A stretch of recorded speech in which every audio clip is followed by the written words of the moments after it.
Welcome back to Slot Shot Podcast, a hockey podcast brought to you by Star 6 Media. The boys have it's May. Work gets in the way, so people have been traveling. Things have been complicated, but we're very excited to be back in studio to break down probably one of the most exciting round ones personally in my lifetime, to be honest. But I'm excited to see what the boys have. We had one guy who was in the building for a Game 7. We'll get to him. But I think we got to check in with Alex just to start because I think we'll have an interesting one from Rusty. Alex, how's the world? The world is good, man. I've been loving the playoff hockey. I don't know how you can't be loving this. Like, if you like hockey in the slightest bit, this is about as good as it gets right now. It's been awesome. Keeping an eye on, as my Wings are sitting at home right now. Well, some of them. Keeping an eye on World Championships, and I see that a top 3 pick in this year's draft is playing well with 2 future Wings. I hope the lottery is rigged in our favor, and Leo Carlsson comes home to Detroit. Oh, But that's what I got. I mean, I'm excited for Monday. I'm excited for the playoffs. It's a great time of year. it's the story of a team that's golfing early and into the spring, as with the Hawks. So I understand it, but no, I think it's an exciting Monday night NHL draft lottery. We'll be tuning into it. We'll have some content for it. We're excited to get there. But Ross, how are you, buddy? What's the line all year? On top of the world, fellas?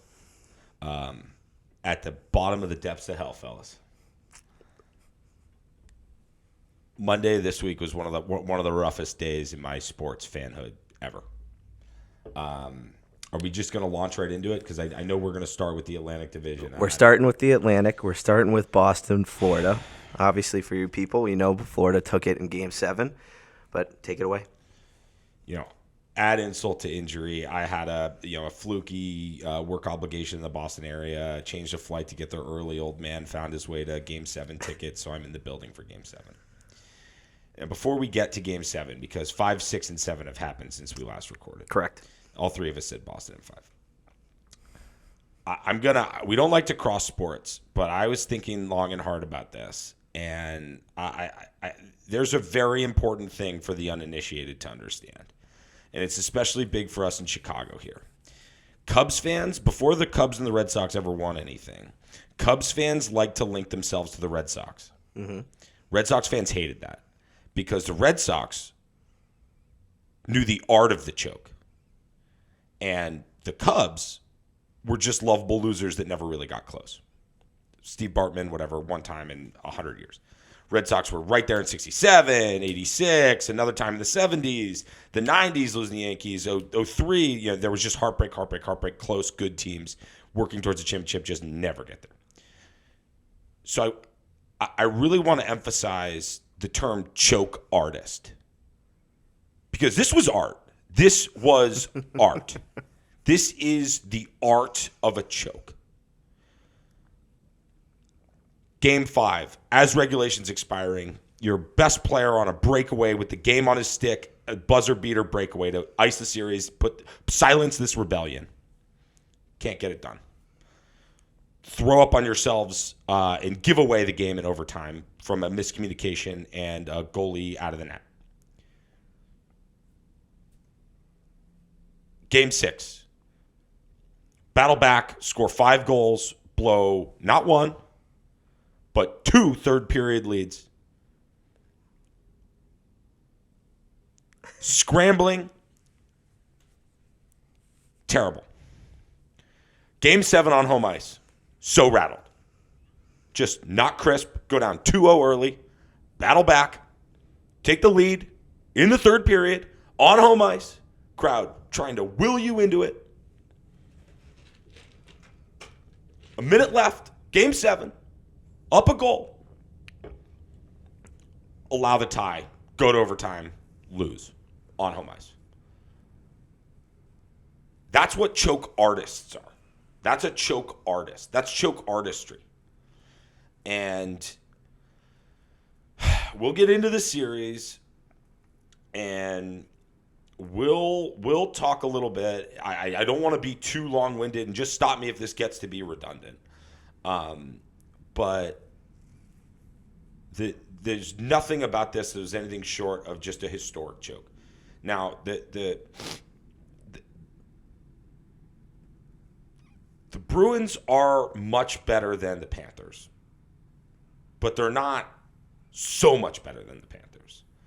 And the Bruins never found their game this entire series. They never made the right adjustments. They, again, out of nowhere, two major reasons they were so good all year, their aging centermen, all of a sudden were bad and injured in the one postseason series. Patrice Bergeron, I was screaming for him to get into the lineup to find a way. Arguably his three worst games. -6. Arguably his three worst games since he was like 19, 20 years old. Just like legacy-defining chokes for the whole thing.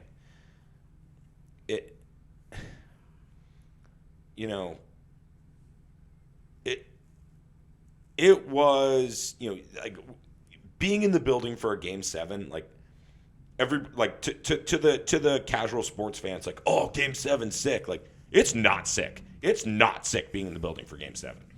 Like, you're a nervous freaking wreck. Yep. Like, it is not the same as, like, especially under these circumstances, it's a little bit different when it's like less of an underdog story and the pressure's not all on the home team like it was on Sunday. But like, it's just a fucking nightmare. Like, the way that they blew the game, the way that they were just, again, so sloppy. Like the defense all year, Lindholm, McAvoy, Orlov were probably three of the 25 best defensemen in the Eastern Conference this year. All three underwhelming postseason. Lindholm, horrid. I'm convinced that Lindholm is just not fit for the playoffs. I just think he can't figure it out. He's going to have to make some serious changes in order to adapt to that.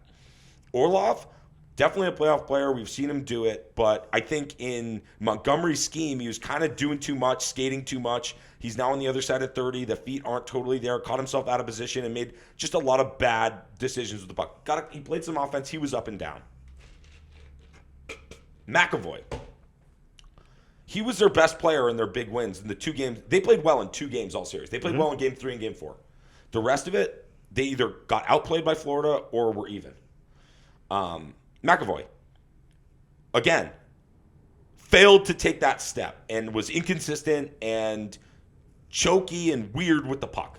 Like, it was just this dark cloud of choke that enveloped the team and the franchise and this fanhood. And, we put all of our picks in, and we'll get into the rest of the series. And, like, I'm not mad at the Florida Panthers. I don't hate Matthew Tkachuk.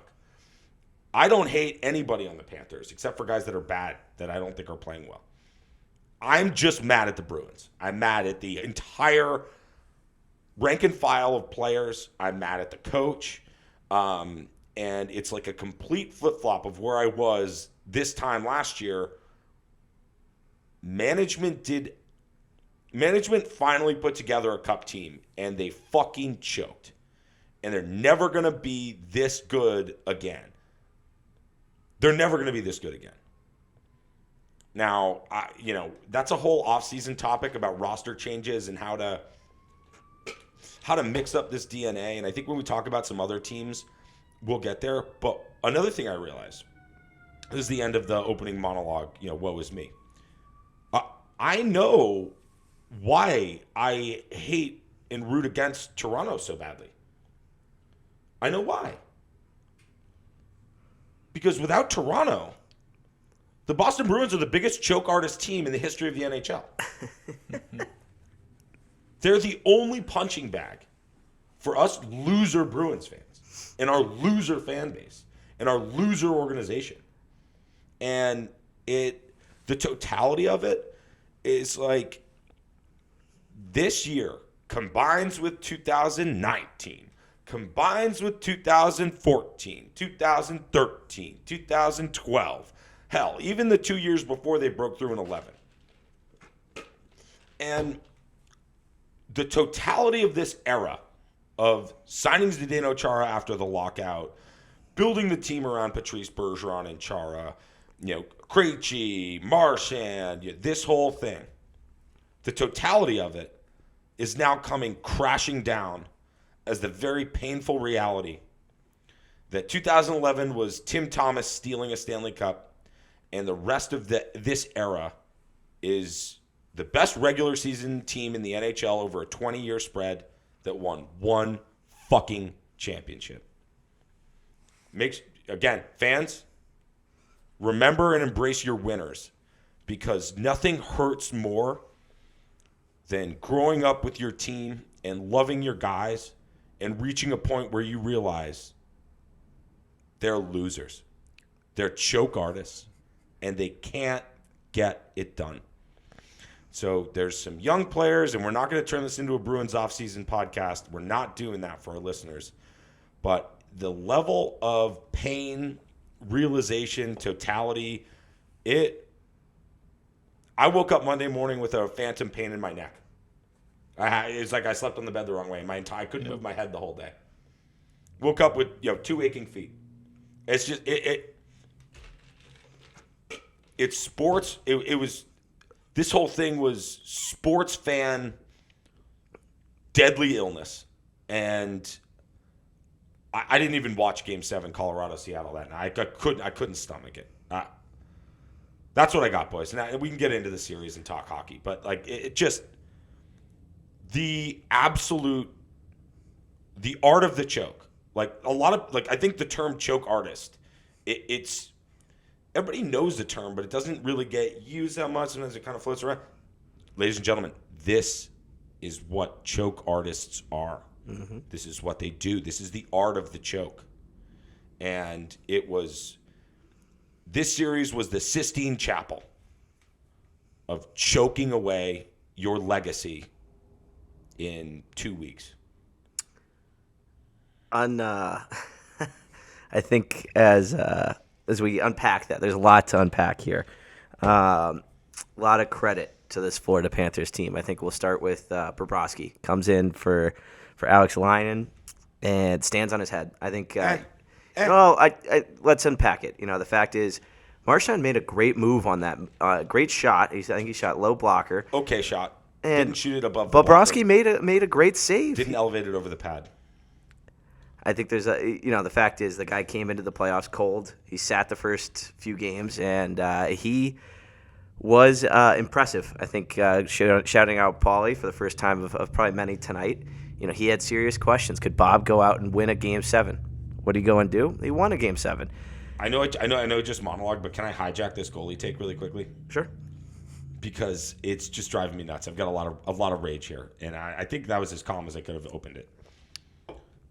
Bob was good, but the goaltending story to me is about the coaching mismatch. So something that a lot of us forgot about the Panthers last year is that Quenneville got canned, and they had Andrew Burnett, who was not really ready for the stage. He wasn't ready to be the coach of the President's Trophy team entering playoffs. It was his first go-around. He was in over his skis. Now they have Paul Maurice. Oh, yeah. A lot of people don't know Paul Maurice. He's one of the youngest coaches in the league, but he had an eye injury as a player. He started coaching at 28. So he's got a lot of experience. He's one of the best coaches in the league. And his pulse for how to play this and when to mix things up and when to try different things, it was a masterclass. And Montgomery's failure to recognize that Lindholm wasn't himself, or that Ullmark wasn't himself, and the goalie mismanagement. You start Swayman in Game 7 after you failed to throw him in Game 6. Are you going to do a platoon or are you not going to do a platoon? I didn't even get into my whole Vezina take, which is you shouldn't even qualify for the Vezina unless you start 55 games. That's my new policy, because this was the most fraudulent Vezina season by Ullmark I've ever seen in my life. Yeah. Guy couldn't play 5 straight games. And he had his moments in the series, but when it most counted, he sucked. And it was terrible. And Bobrovsky came in and outplayed him. Mm-hmm. That doesn't mean standing on his head. It didn't take standing on his head to do that. He made some big saves, kept his team in the game, and allowed them to keep going. But this is not a goalie story. No, I'm just starting from the beginning, and then that's where you started off with Game 5 and Marchand's breakaway, and that. It's a series changer. I know you want to say it's a bad shot, but the fact is they were able to survive, go into the third, and then into overtime. Ullmark makes that mistake with a sloppy play trying to play the puck, And equally on Grizzlick as well, Mark, but just a bad team play. oh yeah, well, I mean, not to mention that whole play started with the Bruins dominating in the ozone and Marchand going up to the point and then miscommunicating a line change, which sent the puck all the way down that caused that. Yep. So it was again masterclass in choking. Well, and Grizzlick was out hustled to the puck on a forecheck. I don't know if it was Kachuk. Thank you. It wasn't. It was like bad. it was Verhaeghe pressuring. Potentially, yes. But And Ullmark's got to stay in net there. I mean, there's no. Kachuk picks the puck up. He makes a Play it nice on your move. forehand and just fucking high glass it. Don't choke away the fucking series. And that's exactly what they did. And that seemed to be the momentum changer, I think, for this Florida Panthers team. And then we get into Matthew Kachuk. 9.5 versus 11. What's Pasta being paid? 11 something. Not yet, but he will be making 11 and change. 11. Pasta was great in game 6 and 7. I think he had one of the best goals of the playoffs for probably the remainder of the playoffs, putting it between the legs. He came alive and provided offense and he was fine. Yeah. Like he contributed and he addressed the haters and my concerns early. So it's not he's not the everybody's on the shit list, but he's not number one. No, I agree. I just looking at the comparisons of the two big numbers, you got to look at Kachuk and say, oh my God, is he a playoff performer? Because it was fantastic hockey from him. And Brandon Montour, I think he had 4 goals in this. 5 for a defenseman. Incredible stuff. You saw Aaron Ekblad, kind of a resurgent playoff in terms of a poor regular season. Completely disagree. Aaron He's Ekblad kinda sucked all player. series. He was a fucking liability. I get it. No, I'm. This isn't hate. Like again, I'll give Montour his credit. I'll give Kachuk his credit. I'll give Sam Bennett, Verhaeghe. Those guys all deserve their credit. Even that Cousins forechecking like a badass. Yeah. And Gudas, not making mistakes with the puck. Menace. Gudas was smarter managing the puck than Orlov or Lindholm or McAvoy on the totality of it, which is so unacceptable. Yeah. But back to Ekblad, okay? He doesn't get credit for this series. He was not good. He wasn't good. He got pickpocketed on a lot of forechecks. He was part of the problem in Florida, not part of the solution. Montour is the story. Yeah. I'm very down on Ekblad. Watching the way that he plays below his own goal line in both puck retrievals and breakouts is scary. And I think his concussion pass is part of that. And he was trying to play a tough man's game, but he was doing it in a soft way. It was kind of – I was very confused watching him all series because he made good plays. I mean, he's still – there was a reason he was the number 1 overall pick. He's still a really good player. He didn't seem like that number 1 horse that he's expected to be that comes with him. But the point out, the thing that stood out to me the most, and I think was the big difference between these teams, because I think the goaltending story is definitely there. Ullmark was garbage. The glove was just not working. And then Bobrovsky came in and played well. He was good. I wouldn't say he was great, but he was good. And that's all he needed. But Florida, man, they know how to score.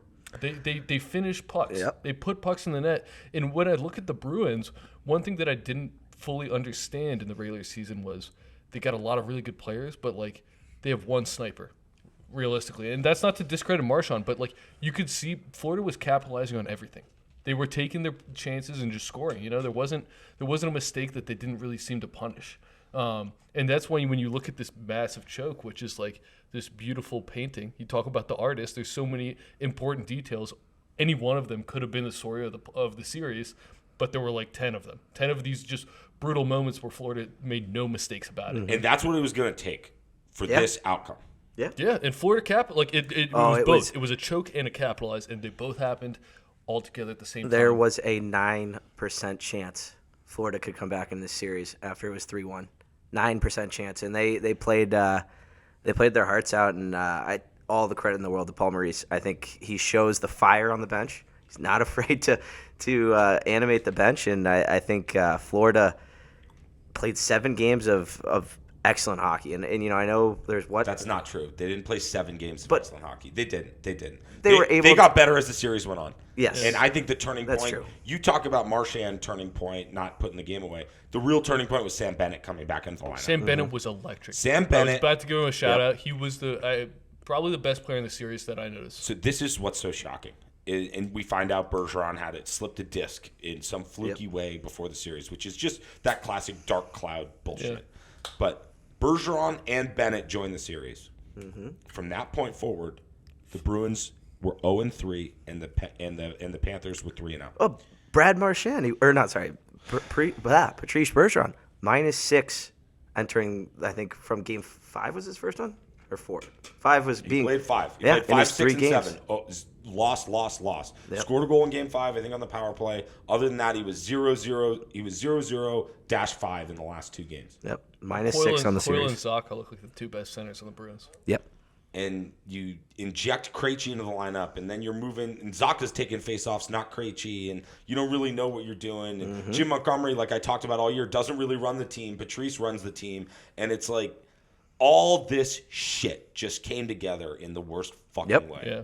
No, and I question for you, because I guess kind of feel like he fell off the page. I think first 4 games Taylor Hall was fantastic, and then he kind of slowed the scoring down, and the reality was Boston's power play was their goal scoring, and Correct. that was it. And the Correct. fact is, that was your biggest question mark heading into the playoffs with this Boston team, is they cannot score on the power play. That's what happened. Well, that was my question mark because I assumed table stakes they'd be good 5-on-5. Yeah, They were not. and it was quite the opposite. So But they did outscore Florida in the series. yeah, Yeah, and it was also like the weird thing about Boston scoring. It seemed like the 2 guys who carried it were Taylor Hall and Bertuzzi.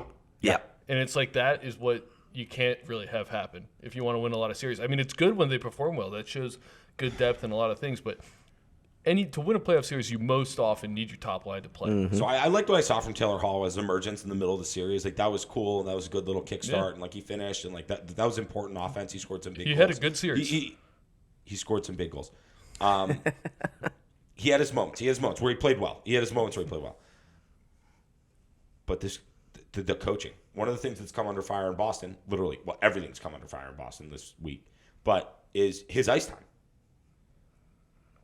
And there just no changes, no giving him more opportunities. He's still playing 12, 13 14 minutes a game. And just the lack of adjustment and feeling like this whole season, like everything was just about, kissing Bergeron's ass and Krejci's ass and all of that. And instead of like realizing maybe at some point over the course of game 6, those 2 guys aren't bringing it, and finding ways to lower their role and disperse their minutes across others, because like Coyle did a good job against the Tkachuk line. They put together, it was like Marchand, Coyle, Frederick. Like that was some of the ways that they juggled the lines, which I'm generally okay with. But when Bergeron came in, he was getting that matchup, and he was getting dominated by the Bennett line. And I'm just disgusted. Was he out? I think Bergie was out there for the final 2 overtime goals of the series. Can't blame Swayman. All the credit in the world for Verhaeghe just putting the puck on net, and it was a great shot that caught the short side corner, and Florida goes home winners. In Game 7, I thought the first goal by Montour was a softie, and I thought the goal in the last minute. It's like we've all watched a shitload of playoff hockey. What, it went off of McAvoy's stick? It was a shot from the center of the ice that was blocked in the slot, and then it came to the bumper Barkov. So in the matter of a split second, it was a shot from the center of the ice, caught and redirected and shot from about 15 feet to the left, to the goalie's right, but to the left, looking in at the net. And so that changed the angle. But Montour got that shot off, right in that 6-hole spot on the near side post above the pad. But Swayman should have stopped the first goal. I thought he could have stopped the last goal. And what I was getting to about all the playoff hockey we've watched is guys laying out and blocking shots and just refusing pucks to the net. And it just choky teams can't get it done. And that's what it was. And it felt like if that goal didn't go in at 59 seconds, they would have scored at 10 seconds or 30 seconds. And like, sorry to monopolize the conversation here. No, it's all right. I think you probably have the best perspective on this. and you haven't even mentioned the fact that I think you were in the building for Game 7. I've mentioned it. But unfortunately, Boston goes home, losers in 7. Florida Panthers already, we'll get into the second round, but already a hot start to the second round for the Panthers. Moving on to our next Atlantic Division series, Toronto versus Tampa. And this was a story of Toronto started hot. They jumped out to that 3-1 lead. A lot of chokage by the Tampa Bay Lightning. I would say it's overshadowed because of what Boston ended up doing. But the fact is, Tampa kept blowing leads. They would get, I think they had two-goal games where they were leading into the third period, blew them. And yes, injuries caught up to this Lightning team. No question about it. the Toronto Maple Leafs have won their first series since 2004. The Maple Leafs moving on to the second round. It's been a long time since someone's been able to say that. What do we got on this series, boys? Yeah, I mean, I think this was kind of I don't want to say underwhelming series, but to me it was a little bit underwhelming. I think the first thing you got to look at is Game 1 when Hedman and Cernak go down. Cernak particularly because he missed the rest of the series. Looks like it's a pretty bad concussion on a dirty hit. That changes things for how that team plays. One of the best, like a key piece to that defensive core. And you lose Cernak. When you talk about going up with Tampa and yeah, they could score, but when you don't have Cernak there, the defensive core looks completely different. Yep. And that gave a team which has pretty much one of the best grouping of top tier offensive talent for all their flaws. They just have scorers. It's a really hard thing to stop. Vasilevsky wasn't on the top of his game. He wasn't a serious stealing goalie. I give Toronto credit here. I don't think this is an upset, and especially when Cernak went down, I think they had to win the series. It would have been a massive choke for them to lose it, and they took care of business. One thing that's interesting storyline, which I think most NHL is accustomed to at this point, Toronto cannot play on home ice. They struggle with that, and everyone points to, it's the media surrounding them. I don't know if I buy that because it's the media surrounding you anywhere you go. People are watching the game on TV, but they do seem to have an issue on home ice. Yep. I don't know. This is an interesting. It was an interesting series. It just never felt like Tampa got rolling, and it felt like their investment in all these grinders really didn't pay off. A ton of injuries. It kind of just seemed like a lopsided series. Bunting being out of the lineup might have helped Toronto, and they Game chose 5 to healthy scratch him Yep. when he came back. I know Ross is He's definitely got vindicated words about that take. But yeah, I mean, good on Toronto. They have offensive talent, top tier. Morgan Riley showed up big. I mean, the question's still out on how effective Morgan Riley actually is, but he was producing in this series, and he had some really good moments. One thing that I think is a storyline to watch for the rest of the playoffs, Austin Matthews hasn't broke out yet necessarily, and he's a player who the whole Toronto team you can look at and say are these guys there's a little fraud label on all of them just based on past playoff performances, but Austin Matthews is one of those sleeping giants. He has the ability to put up a hat trick real quick from not many opportunities. But Toronto looked good. Samsonov still looks a little questionable in that, which isn't a good thing going forward. The defensive core looks a little questionable. There's a lot of questions around this team. One thing that's not is that they can cover a deficit quickly with that scoring. Before we toss it over to you, Ross, I've got 2 quick points.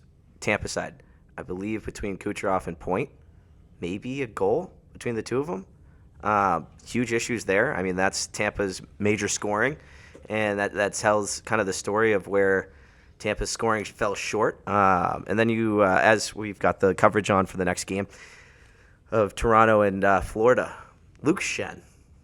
He, a former Tampa Bay Lightning, won a cup with the Lightning, 40 hits through 7 games, was the physical presence. He was a menace for that Toronto Maple Leafs blue line. I think McCabe was actually pretty good in that series. He was questionable last night or 2 nights ago, but I don't know.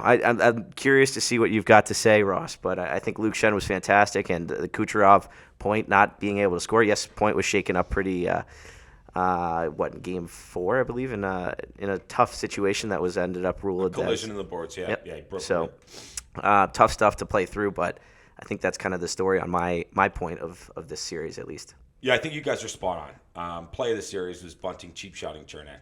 I mean, that was the play of the series. I think Tampa was chasing from then on. I mean, that was a game they blew them out, but then from then, if you look at it, they won 1 out of 5 games from then on. Yep. You nailed it too with Luke Schenn. My note is, Luke Schenn and Ryan O'Reilly fundamentally changed the DNA of this Leafs team. Completely. And I credit this deadline for Dubas in finally taking action. We talked about it. We've talked about it all year. Skill over grit every time. Mm-hmm. And he reversed that at the deadline. And McCabe was, I think touch and go. He's been valuable. He's definitely been a physical presence. Schenn, 40 hits in 7 games. When you watch a game, you can see that. Sometimes hits are tough to quantify, but you watch a game, anybody who watches a game will be, who's this number 2 on Toronto? He has been awesome. There was a couple sequences I jotted down. I'm not going to drag our listeners through, but Schenn was a menace. And O'Reilly, Ryan O'Reilly. There was some sequence. I want to say it was game 5 or 6. And I was watching just Ryan O'Reilly and Nick Paul battling in front. And Ryan O'Reilly, end to end, skating with Nick Paul through all 3 zones, D'ing up Nick Paul in front of his own goalie, and then fighting with Nick Paul for positioning in front of Vasilevsky down in the offensive zone for O'Reilly. My big note on this is Ryan O'Reilly and Luke Schenn, and I give a little credit to McCabe and Achari and some of the other. A little Giordano too. I mean, he wasn't bad for 40 years old. I know, but my focus is how those guys changed the DNA of this Toronto team, and that's what I've got for you. I think there's still a lot of questions with Toronto. I think this Tampa team, the writing had been on the wall for a while, that they are not the same. This is not your, I'm not going to say grandfathers, but this is not your Tampa teams from the last 3 years. And that became pretty obvious. I thought there was a lot of weird officiating stuff that I don't think it necessarily favored one team or another. It was just kind of a factor that, and even in the Boston game, we didn't get into the fucking stupid hand pass review, but like that little, like those little things, it's like you need luck, and you need to make winning plays in crunch time in order to be a champion. And that's where choke artists fall short, and that's where I think guys like O'Reilly and Schenn change the DNA of this Toronto team so that I mean right now where they are, if this series goes 7 and they lose a tough game, like I don't consider that choke artistry. I think that's about where a lot of people thought they would be, is knocking on the door to an Eastern Conference final. And, that would be maybe coming up short. But that, to me, I mean, like, they took care of business. Yep. And in years past, they wouldn't. And to me, the difference is the DNA change with guys like Schenn and O'Reilly. Got to give the credit to Dubas. It was something this Toronto team, as you said, I think you're spot on. They needed to add the grittiness to this star lineup, and that's kind of what has happened. It's interesting. Alex, any thoughts on this Toronto-Tampa series before we move on to our Atlantic second round preview? Yeah, I think one thing, and we talk about O'Reilly, I think everybody predicted him to come in and be a good addition to this lineup. One thing I got to give credit to the Toronto coaching staff here, moving him off of that second line and making him the third line center. Because they had that line that started off electric with O'Reilly, Tavares, and Nylander.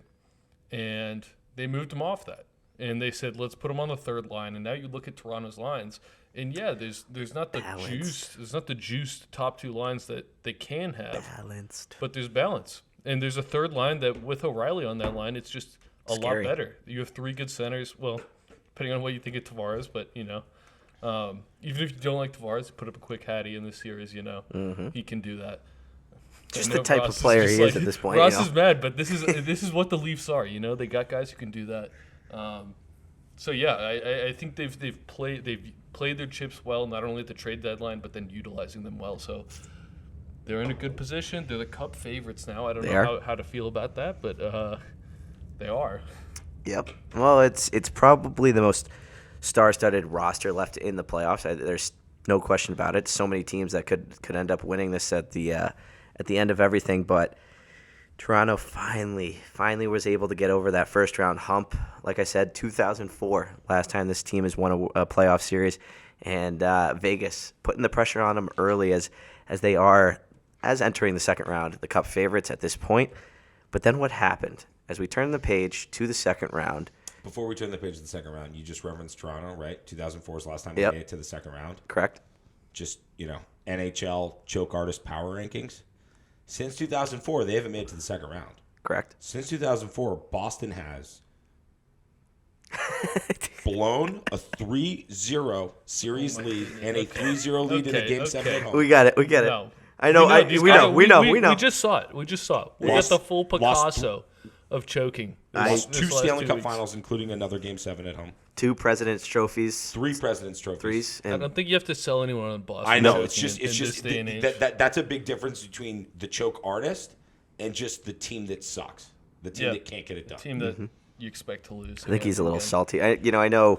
Anyway, next round. The Atlantic final. Round 2. Eastern Conference semifinal. Kicking off here in about 20 minutes. Game 1 was a thrilling Florida Panthers win as the Florida Panthers came into Toronto and took Game 1 versus the Maple Leafs in a fun, exciting second-round matchup. The boys, I think we're pretty heavily on Toronto. I'll let everyone announce their pick at the end of the series preview. But Florida, Toronto, Florida steals a game at Toronto. Couldn't have thunk of a better way to kick things off. Panthers are rolling, boys. Panthers are rolling. Well, like I said, they got better as the first round series evolved, and they showed up in game one ready to go and playing their hockey. Their hockey is a good, strong forecheck. They're a fast team and a fast forward group. They're playing physical, and they've got active sticks on that whole process. To me, that's the biggest difference in this series. Toronto beat Tampa despite having a very lackluster forecheck almost that entire series. They won that series on special teams, on end-of-game crunch time, and neutral zone. Their forecheck and inability to pin teams in and force turnovers, which is literally what Florida's calling card is, to me is the biggest gap. It's the biggest weakness of Toronto, and it's the biggest strength of Florida. And to me, that's the aspect of this series that's the biggest element. And that's what fits playoff hockey. I know scoring can go all the way. As far as it will carry you, and we'll get to it as we get into the Metro breakdown. But, Alex, what do you got on this second-round matchup as it's kicking off? I think it's going to be awesome. I mean, Game 1 was already awesome. It's interesting because I think Bobrovsky's playing better than Samsonov right now. Yep. Which is not the position I thought.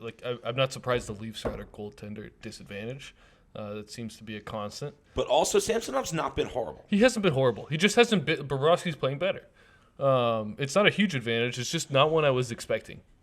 Not that I was expecting this matchup. I even thought about this goaltending matchup. Yeah, but I'm not trying to hate on Samsonov. He just hasn't been. He's been okay. Hasn't been blowing games. Hasn't been good. The only thing I'll say, I guess, to interrupt you is, I feel like Samsonov has been left out to dry a little bit. But yeah. I get it. He's playing fine. I don't think there's a goaltender change coming. No. I think they have many. It's not like they have. I don't know if Matt Murray's. I don't think Matt Murray's healthy. Yeah. But there's a couple things I want to watch out for. First off, this is my most kind of meme but exciting storyline. Who is Radko Gudas going to target? Because Radko clearly went after Marchand all of the first round. It's got to be Austin Matthews, right? Or could it be Mitch Marner? He just says let's. He can't catch Marner. Yeah, I know, but he's going to go after somebody. If you haven't seen the mic'd up clip of Radko, he's talking to the ref. There's no penalty call on this, by the way, and it's after he scrums up Marchand, and the ref's just like, I just don't like it when you sit on these guys. And it's just Radko, man. He's just out there, and he's playing sound hockey outside of this, which is what makes him a menace right now. If he does his Radko shit and he stays out of trouble with the puck, it's incredible. He's a really valuable ball. And it seems like the nightmare for Toronto's forward group to have a guy like this. You wonder if O'Reilly's going to take a run at him, or Achari. Achari will get in the mud, right? Achari will go into the alley and fuck shit up with Radko. It needs to happen because otherwise Radko's going to keep on just bullying you. He's a bully out there. I think Bunting is going to target Radko to try to draw penalties. You know what they should? They should send Bunting out to just scrap him because they clearly are fine scratching him. So let Bunting get a suspension on Radko. Just take him out. I think if Bunting is going to have a repeat performance of throwing a cheap shot and missing the rest of the playoffs so that the team can advance, the guy to target is Montour. Yeah. If you wanted to take Montour looks incredible. Because I don't think he can get Tkachuk or Bennett. I think they're going to match him. And I think they're going to match him. Like he tries to throw an elbow at those guys' heads. I think they're just going to fucking crush him. Yeah. But I think he could catch Montour with a cheap shot, and that could alter this series. I think this series will blow up at some point in terms of physical nature and kind of getting out of control. The refs are going to have some work to do because there's a lot of chippy guys on both sides. But I look for now this Florida forward group and Montour. I'm going to throw him in here too because we all see how good he's been to score. I mean, this is a completely different matchup than Boston, and I know Boston was sloppy and gave away a lot of good opportunities, but Toronto should be much more wide open on the defensive core and in the goaltending. They have an opportunity to put up a lot of goals here. So I'm interested to see if these guys get buzzing because they already are. How many are they going to put up on these guys? Can I throw in my X factor in the series? Yeah. So we've now talked about 8 Florida Panthers playoff games. Mm-hmm. We haven't said the name Alex Barkov or Sasha Barkov or whatever the fuck. Hold on, or whatever the fuck they call him. We haven't said his name once. Now, he was largely a no-show in that entire Boston series. He started to show some life late. He started to, because he's known as a great two-way player. And, I mean, he's had the title of most underrated forward in the league for a number of years. And, he's not yet proven a playoff player. And my point is he started to get his defensive game from being bad to being, like, okay and mildly invisible while playing top matchups and denying scoring chances. He produced a little bit of offense in that first game against Toronto. I think he had 2 apples in that game. He's coming a little bit alive.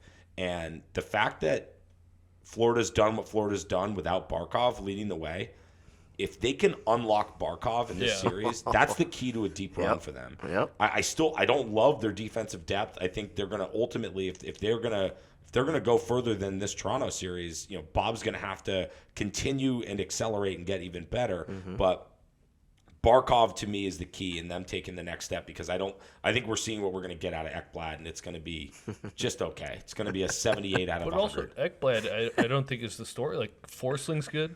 Yeah, Montour's obviously Forsling great. is excellent. That was some oversight not mentioning Forsling. Forsling's been great. Forsling is minutes. a really, really good player and a very underrated piece. And he was helping keep this I think generally weak defensive core afloat. They weren't great. They're still not a great defensive team, but Forsling is why they have a chance. Why they are, he's been tremendous. And another guy is Josh Mahura, who I didn't know a ton about. I was shocked to find out early in the Bruins series he played 82 games this year. Yeah. And he's not flashy. He's a pretty straightforward, simple player, but he's eating minutes and playing responsible and not fucking up, which is something the guys in the black and gold don't know anything about. Yep. Florida jumped to the early lead 4-2 in Game 1. We've got Game 2 tonight in Toronto. You got to think the Leafs need to answer some criticism on home ice. Let's go into our predictions here. I think I was wrong about my prediction of all the boys having Toronto. I have them in 6, but I'm a little nervous about how Florida started off the season, so I might be biting my tongue again, but we'll see. I have them in 7. I have Toronto in 7. I think this is going to be a really close series. I think this is I think Tampa was like a sleeper easy matchup in the first round, just the way they're playing. And especially without Chernak. Yeah. So, I have Stick them in to the 6. guns. Sorry. I have them in 6 as well.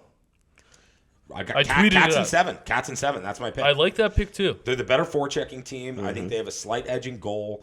I think they have a big coaching advantage. And I think both D-cores are pretty similar right now, where they contribute a lot of offense, but they're not super sound. Where there's a Shen, there's a Gudas. Yeah. Where there's a Morgan Riley, there's a Montour, and then in between is a lot of mush. I think that Giordano and Forsling, slight edge Forsling, but that's kind of similar. Definitely. I've liked what I've seen from Giordano, but I haven't gotten on this guy. Is TJ Brody? I think TJ Brody sucks. I used to like him. Like I used to think he was a good player. When Toronto got him, it was around the same time they got Jake Muzzin, who's had been injured all season. Yeah. So I just sort of gave a blind supporting nod to Brody as a smooth skating defenseman. I honestly think I got him mixed up with Brodin on the Wild a little bit, and a lot of the benefit of the doubts I was giving him. After watching a lot more TJ Brody, guy's fucking out to lunch. He's a good skater. He's got good skill. He's not like a cake eater, but like he just finds himself in the wrong position a lot. And I've been very disenchanted with what I've seen out of TJ Brody. So hey, I got Cats in 7. That's what we got for the Atlantic. Should be anything fun. else before we move to the Metro? Cannot wait. I guess last thing, I skipped over it. Can Florida stay out of the box? And I think they've survived. They've weathered the storm. I think they had 6 penalties in that first game. They survived. So I did mention huge power play advantage to Toronto, which could be gigantic. We've seen this playoffs unpredictable and random. And it was even versus Boston. I think Florida was it was whether or not they can weather the storm, and they did a little bit towards the Boston series. But they won the series on 5-on-5 play. That's just no. I know. But that's my point of them being lucky in the sense that. In reality, is the amount. I don't know what the minutes they spent in the box in that series, but they've been very lucky to survive so far. I believe in this playoffs, and if they can stay out of the box, I love Florida. Like I said, I might be biting my tongue on this pick with the Maple Leafs. There's like a Venus flytrap characteristic to this Florida team. Yeah. That if you're ready to choke, they'll lure you right in. They're here for it. They can pounce. They're here for it. That's a good So we've call. already seen it once, and now they're playing the second best chokers in the fucking conference in the history of the league. So that's my bet. And I we'll love see how that it goes, comp. boys. Vegas Flytrap is great. It's a great comp. The 8 seed. How long of a run can they make? We'll see what happens. Florida, Toronto, Game 2 kicking off here shortly. Could not wait for more exciting hockey, and the fact is it's right there for us. Moving on to the Metro Division. Carolina, New York Islanders. It was a little bit of a no-show through a few games before they finally did show up. And then it was a little bit too late as Carolina were able to take this one in 6 games. But Carolina Islanders, a little bit of a disappointing, I would say, series from some of the Islanders stars. But we know what type of style the Islanders bring, and it's boring hockey. It's going to wear you down, capitalize on turnovers, mistakes. Didn't necessarily happen in this one. And Carolina, a team that had some question marks, losing guys like Svechnikov into the early series. They weathered the storm. They looked phenomenal, and they're moving on to the second round. But what do we got on Carolina versus the Islanders? Alex, why don't you kick us off? Yeah, I think Carolina looked great. I mean, Yeah, I don't know what you're talking about. Like no show. I said the Islanders were a no-show. I don't think the Islanders were a no-show. I thought the the Islanders the first were 6 3 against a games, I really, think. really good team. No, I know, but I think it was another one that was a 3-1 series. It looked like it could be potentially. I think they won Game 4 in New York as to continue the series and survive the sweep. They weren't down 3-0.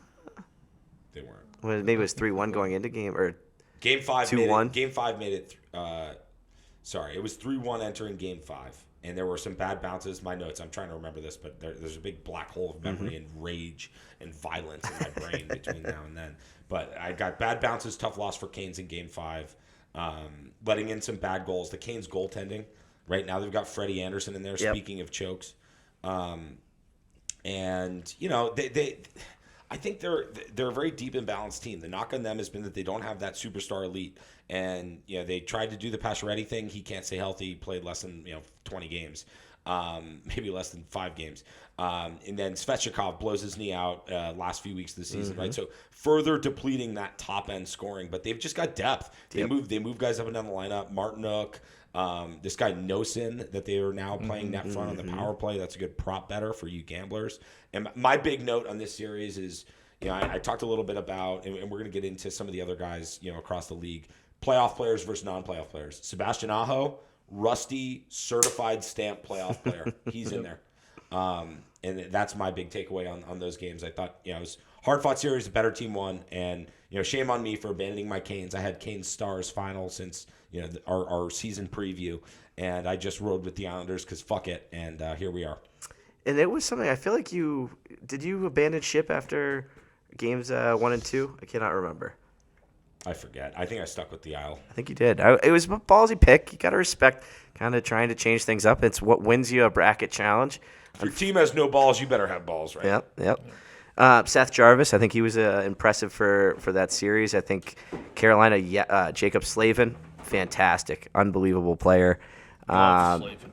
What? I've loved Slavin since the first time I watched him. CYA graduate for any of you Chicago youth hockey players that tune into the pod. But what do you got on Carolina and New York? Any final thoughts on this? Yeah, I do, actually. I think, we talk about Svechnikov being a huge loss. Pacioretty, I guess a loss, but just a salary cap loss, but lost the whole year, was never there. But the Svechnikov loss is interesting. I don't think Svechnikov takes away from the grittiness of this team at all. I think he's a pretty gritty power forward. But while we're concerned about the top-end scoring, I think we forgot to remember this team isn't about top-end scoring. This team is about clamping and taking advantage of the greasy opportunities. And they winning games 2-1, 3-1. Yeah, and that's what they're going to do all year. So, the top-end scoring, it's a weakness of this team, but it's also not how they win. Yep. It helps winning, but it's not how they win. Jesper Foss, talk about a proven playoff player. This guy is good in the playoffs, and he makes a difference. Jordan Staal is a menace, dude. Having Jordan Staal in the playoff series, there's not many guys like Jordan Staal. He's another certified playoff He's player. just and he's a pain in the ass. Especially when you have home ice for the 7 games, you get to just put Jordan Staal out there against whoever you want. He's one of the few guys that isn't one bit dirty, but is such a bitch to play. He's a against. menace, dude. Yep. You can't. It's just so hard. You're not moving them. Yeah, he's such a valuable player, and I think people will always not recognize that. They'll always say, "Oh, Jordan Staal's a great penalty killer." The fact is, he's just such a great player all around, and his defensive game carries that. Nachas, I thought, looked great. I think he's got some big scoring game. I think he's got some scoring coming. I think he'll get better. Yeah, it'll get better as it continues. The defensive core is so deep. Burnsy. And just the way they play. Carolina is one of those teams that their players aren't representative of how they play. If you were to rate them in NHL, their rating's going to be lower, but the system is so strong, and they all buy into it. They all play so Brendamore. well. I think this is one of the best-looking teams going into the second round, and it's really hard to say, "Oh, these are Cup favorites," because they don't have those 90 overalls.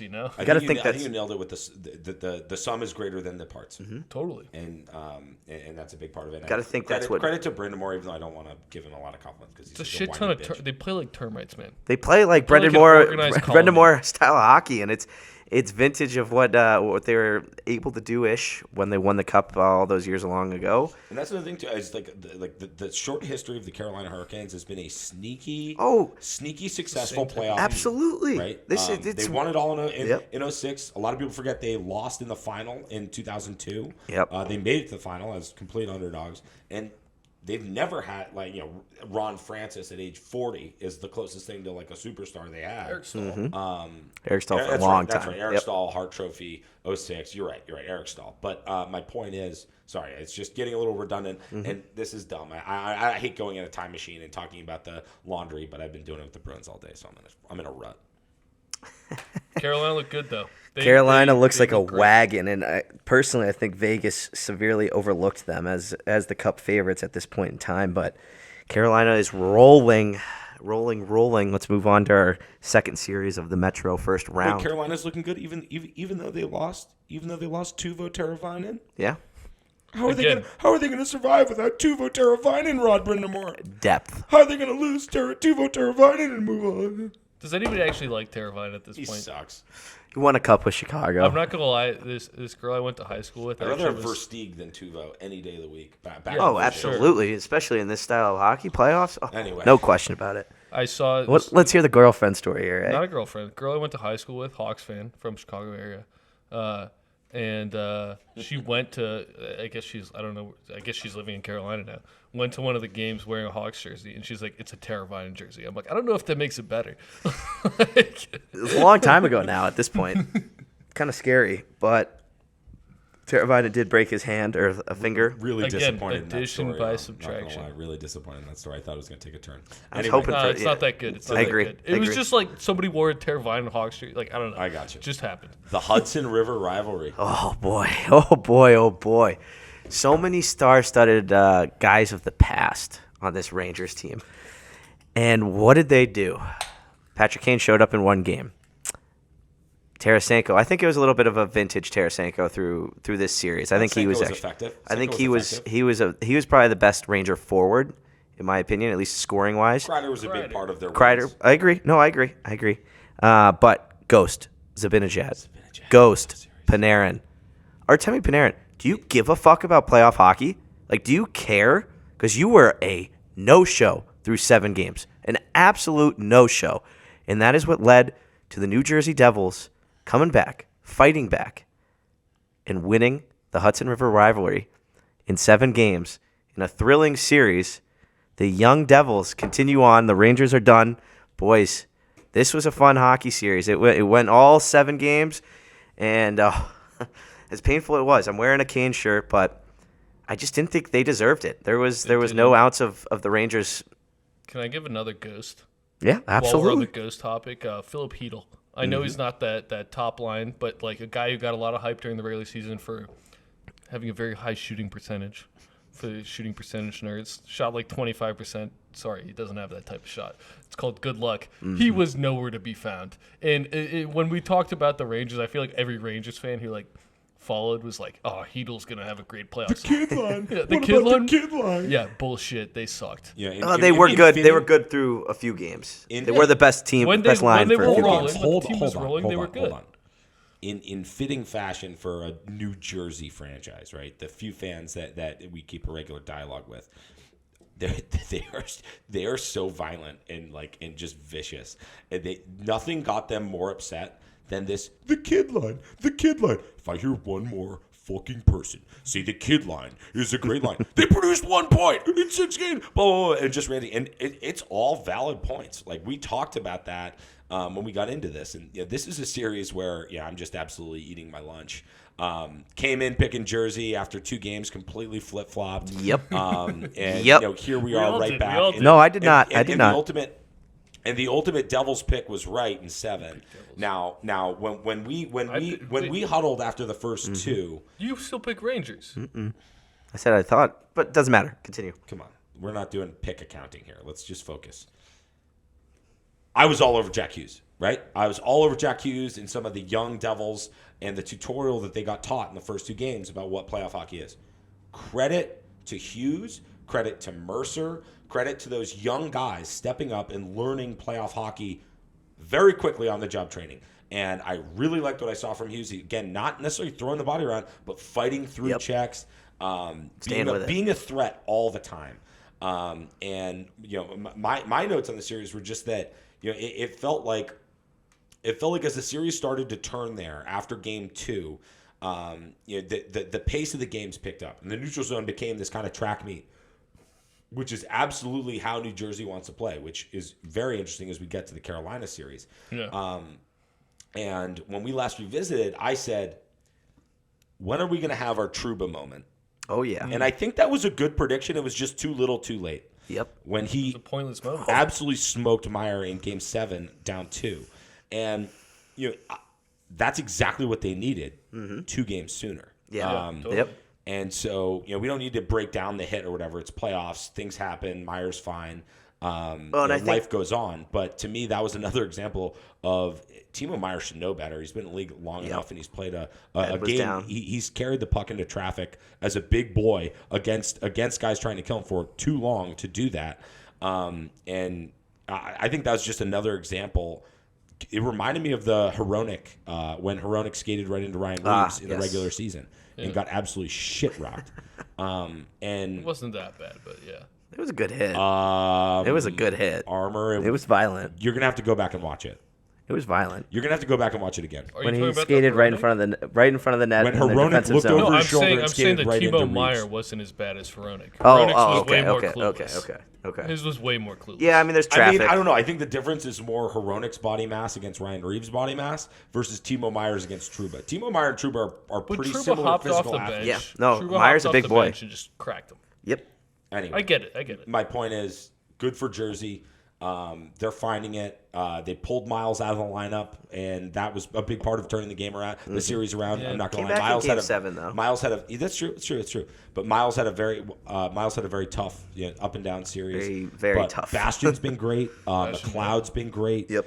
Howla, the Hall of Famer. The Hall of Famer. He's being a Hall of Famer right now. He is absolutely proving it. And who he's playing with? He's also Palat and Hughes. Palat, yeah. And Palat and Howla they're great line mates for Hughes because all they do is go get pucks and go to dirty areas. Yep. So Hughes can just fly around and do his thing because you don't want Hughes going to dirty areas. areas. No, you're right. And that Palat assist was nasty. Oh, that's boys. I said it. I think we were in the regular season. I said Andre Palat. This is gonna be a valuable guy for this team. He said, "All right, it was an okay regular season." I don't know, Jack. That's hardly a hot take. He was brought here to be that guy. And no one. I think he stepped in to be a perfect role. He's been better than expected. Trouba, Game 6. I think it was the Trouba Fest in terms of what led to that 5-1 victory on MSG ice, and being the only victory the Rangers were able to steal in their home building, as the Devils, the second best road team in the league, were able to dominate pretty much the Garden for 2 out of the 3. But no, I think Jack Hughes stepped it up. He was kind of that energizer, scoring that big goal on the breakaway to kind of lead the way in that one. And then the scoring just continued. Jesper Brast, I think only 1 goal in the game, and it was an empty netter in Game 7. So there's a lot to unlock, I think, with this Jersey team in terms of a young core. It hasn't necessarily happened quite yet. There was a little bit of a goalie controversy with Vanacek. I think I said that right. Spotty first 2 or 3 games, and then you get Schmid that comes in, and the dude was phenomenal. I think 2 shutouts. That's the story of the series. It is the story of the series. Fucking Schmid or Schmid. Ruff changing the goalie situation, and yes, after we'll get into Game 1, But no, I think I agree with you. I think Schmid was a story Talk about the changer. nutsack on this dude. Yep. Comes in and stands on his head. This dude was incredible. I haven't heard of him at all before this series. It's funny enough, a guy who was a proven winner in the USHL, proven winner in the AHL, best goalie of the league, I think of both of those, and now he's stepped up into the playoffs, rookie year, and he's looking phenomenal. That's what everyone was saying. Like, the guys on the Devils were like, look, this guy has won everywhere. Yep. I don't know why we're expecting. It's just the first time he's doing it here.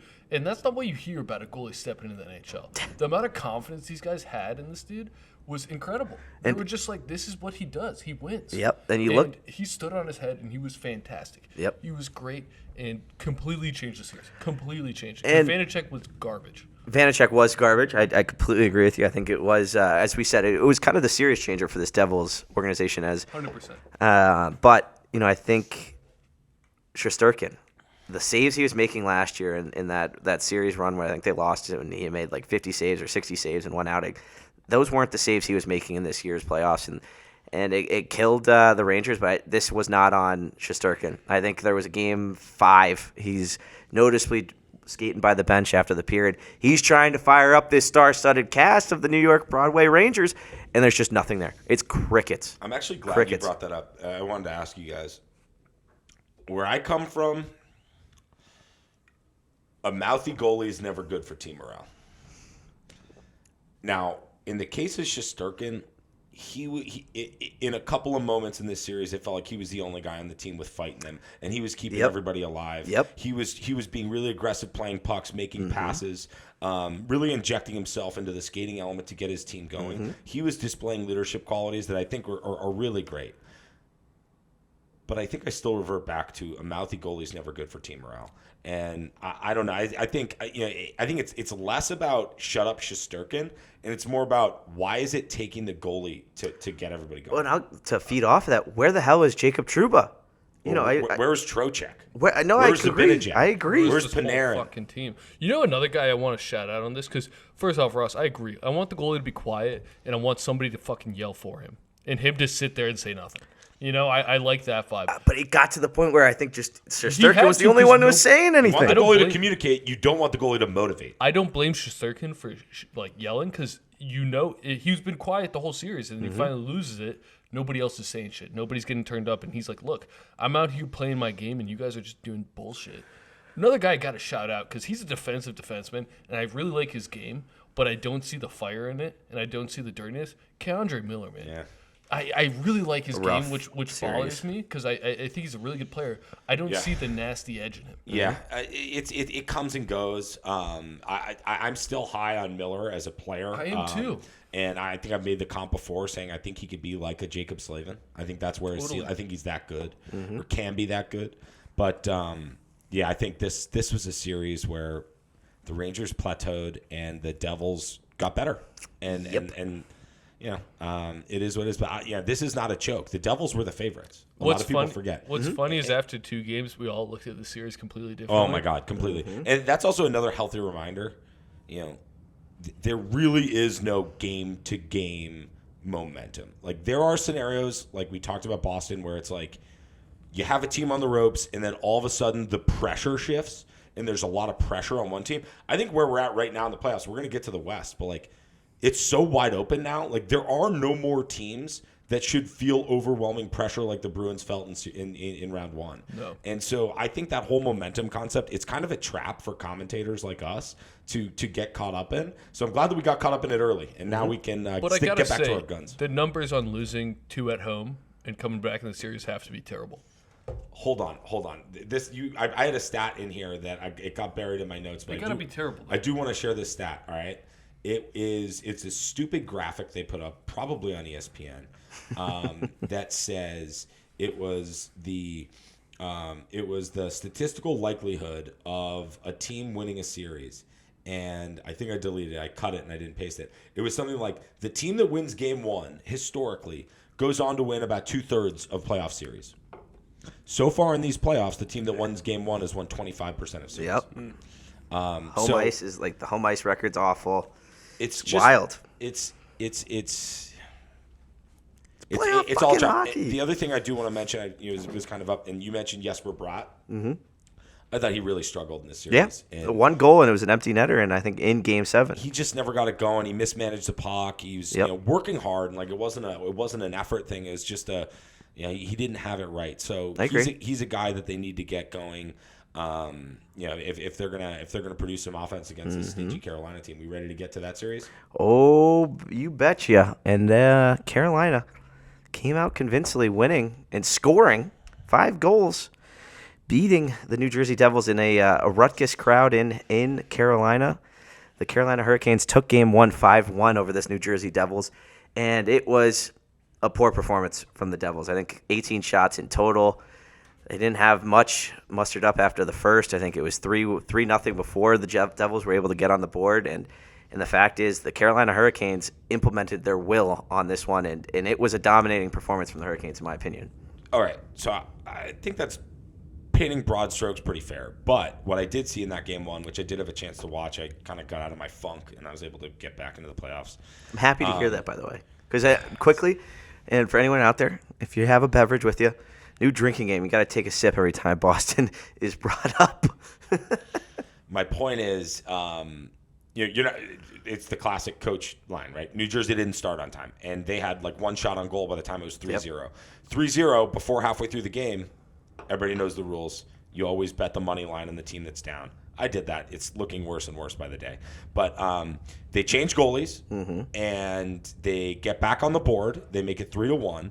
And the end of the game, the shots were something like 23-19, favoring Carolina. So Jersey did come alive, and they did pressure, but it was too little too late. Yep. It's too tight of a matchup for them to be such a no-show for, at that point, I think they really didn't show up the first 30 minutes of the game. And so I saw some fight from Jersey, and, it was obviously not what they wanted, but at the end of the day, series isn't a series till somebody wins on the road, eh? So they've got Game 2 as a chance to go execute what they wanted to do. And I think they're just as capable of it as I thought they were, before Game 1. Schmid Game 2? I think so. And you got to. I mean, the guy was a series changer, and in the first round as Ryan O'Reilly makes it 2-0. And also those goals early, like it wasn't bad goaltending. No, you said it. They didn't show up for 30 minutes. And they switched goalies to get everybody going. Yep. It wasn't like to throw Schmid on the I bus. agree. And I think, they're going to need Schmid. Vanacek does not have what it takes, I don't think. And it's tough. I think MSG is a building where when you get the goalies, you get the hook. MSG and Carolina, I think you're sitting in the tunnel versus on the bench, which is a little bit of a lonely walk and a lonely spot for these goalies if they get pulled. But no, I think Schmid is your Game 2, your starter. No question about it. I think the question marks with Vanacek, it's just too big. We'll see what happens. It was an exciting Game 1 from Carolina. But, boys, actually, Alex, anything on this one? I think it's going to be super exciting. I think it's about how – I think in any Carolina series, if we see another one, it's how do teams adapt to Carolina because they seem to play their game, and they're not going to deviate from that. And it's a very tough game to break down. How does New Jersey respond to that? And they've shown that they can – there's no better test of a first-round series than showing you can respond and adjust than what they just did. Final thoughts and predictions before we go out west. Yeah, I got Carolina in 7, I believe. Do I not? I have Devils in 7? Yep. I'm holding you. Check. No, you game should. notes, You should. bud. Dude, I don't have my freaking phone. No, he's a trooper. He sacrifices the phone for the pod, so I understand it. That's I think okay, I got Devils in 7. Devils in Are you 7, sure? Double-check. 3 times around is what it's going to end up being. But I've also got the Devils in 7. I've got the Devils in the Stanley Cup Final. I'm riding the Devils until the end.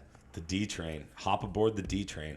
I'm on Devils in 7. I think for all those same reasons. You make a great point. How is the team going to adapt to the Canes? Devils have been down. I think it builds a lot of confidence for the Devils to lose those first 2 against New York and then rally. And they're kind of cocky and they don't know what they don't know. So I don't think they get rattled. I think the pressure's off. They beat the Rangers. That's a win for their fans. They get to bark on the train and tunnel. And now they're in a spot where they're playing with house money, and it's not like it's a major pressure situation. I think these teams were within a few points of each other regular season, so it's pretty even. I think both teams are generally healthy, except for poor Poor Tuvo Teravainen. His broken thumb. But I'm riding the D train. I'm doing it. You know. Well, I think they're going to find a way, and a lot like the key is going to be following that man-to-man D that Carolina plays and seeing how the Devils can or cannot get defensemen high in the zone and capitalize on forwards low in the zone, kind of figure those things out.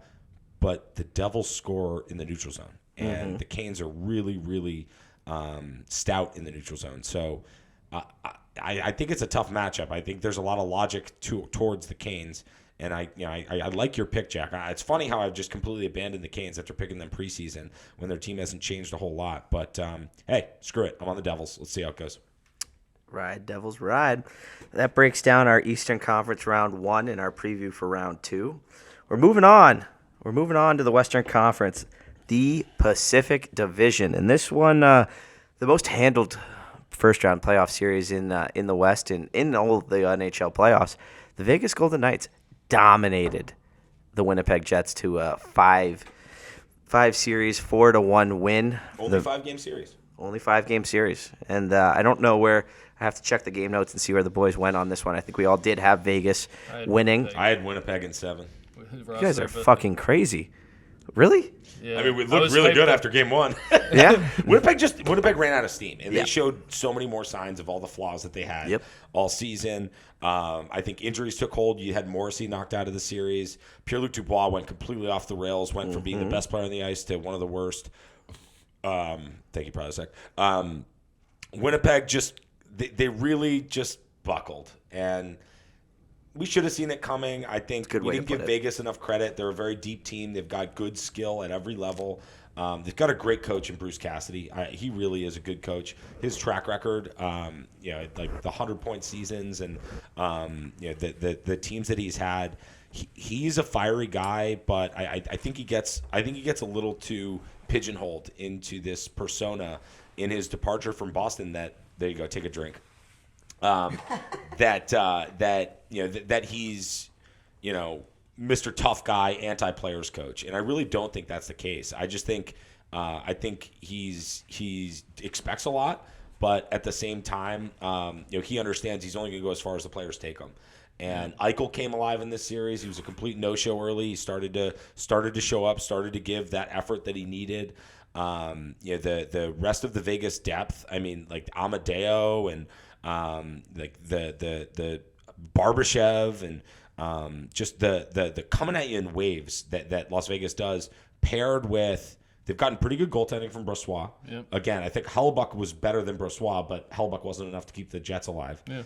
And so the Jets got solid goaltending, far superior defense, and their forward play took the reins. And it obviously it was a 5-game series that wasn't all that close. No, and I think a big turning point was when the Jets came back. I think it was game 4. They come back to force overtime. Adam Lowry had a great series, but, I mean, it's a third-line center, And he was great. I don't want to discredit him. But losing that game in overtime was a backbreaker. Ended the series. They needed that one. It was just a kickback from Vegas that was just like, you're not on our level right here. And they weren't. Eichel, big storyline. I think a couple guys want to shout out William Karlsson.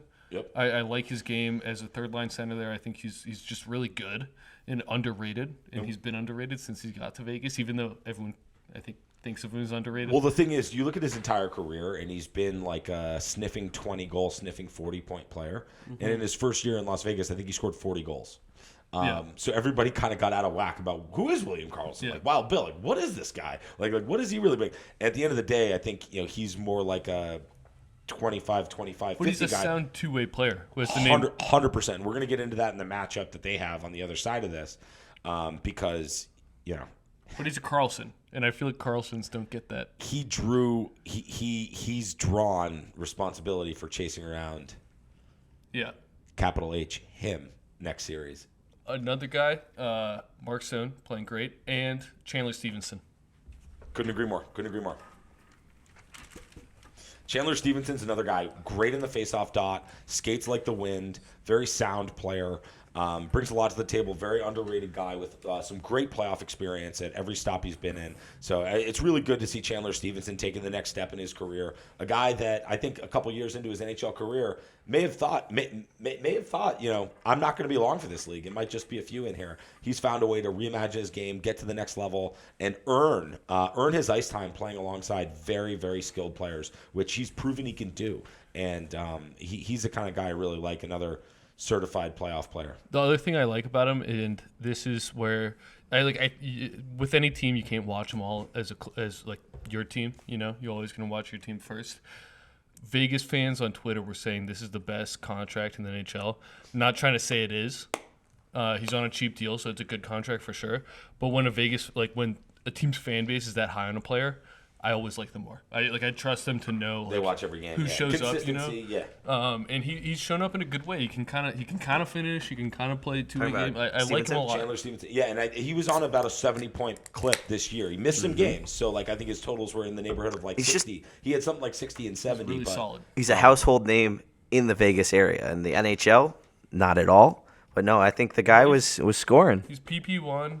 Second line center, he's and very underrated player in this playoffs. Anything else on this 8-1 What matchup? did we have in terms of Eichel? Because I was very impressed with Eichel, and we'll get into it on the winner last night. I was small eye impressed with Eichel. I said certified playoff player, right? As like the new Rusty certified. Yep. Eichel's not close yet. He's earned an opportunity to prove it, and he's going to have to.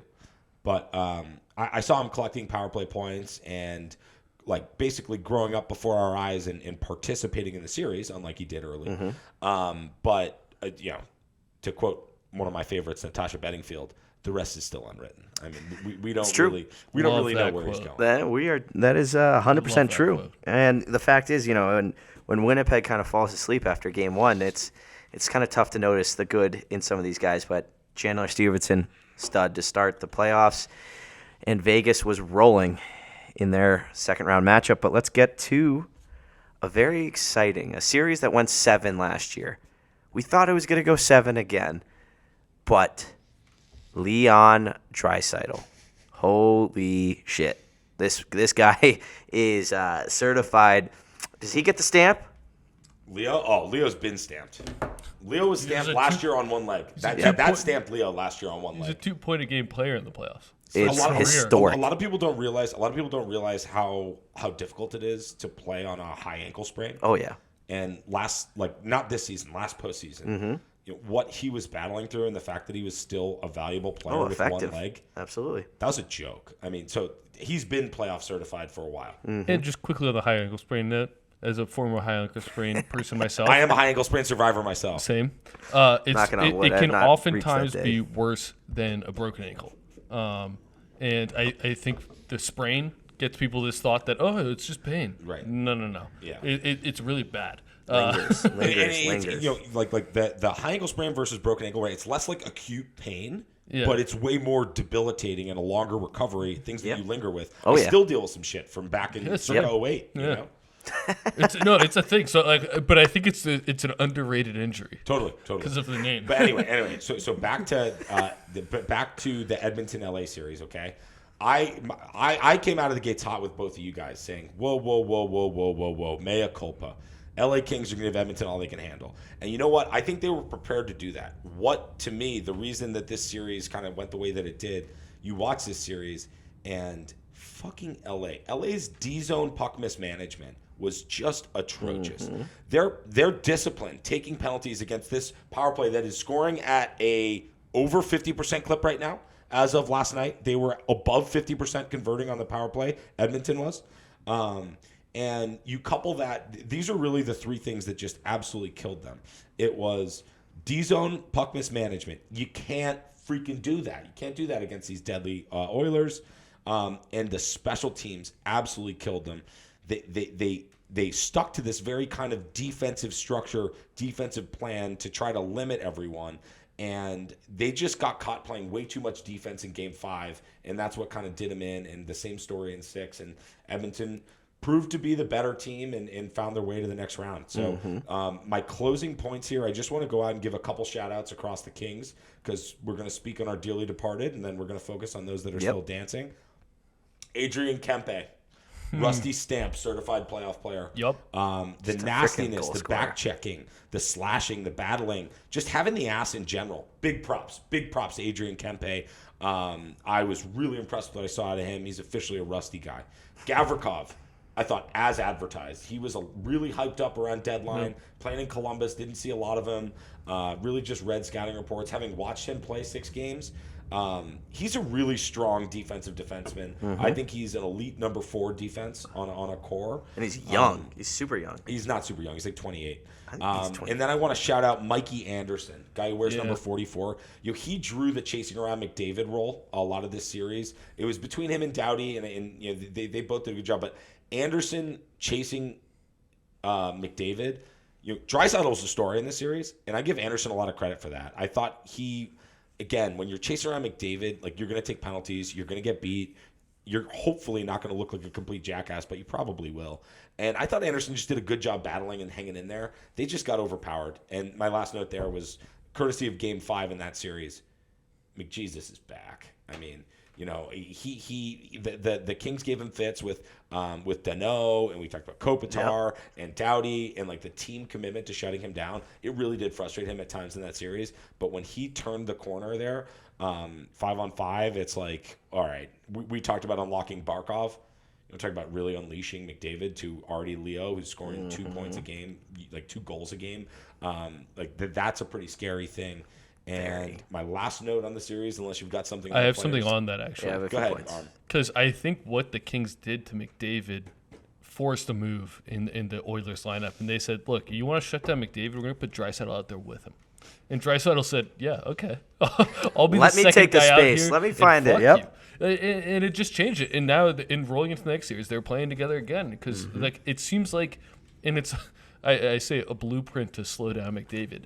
It is a blueprint to slow him down. It's called put all your players number 1 priority on him. And it works. He has less good scoring chances. It can work. But the issue is when you have Draisaitl there on the ice with him, it's no win situation. Good on Draisaitl to capitalize. That one-timer's electric. My last point, not related to the game on the ice, but I meant to bring this up when we talked Toronto earlier.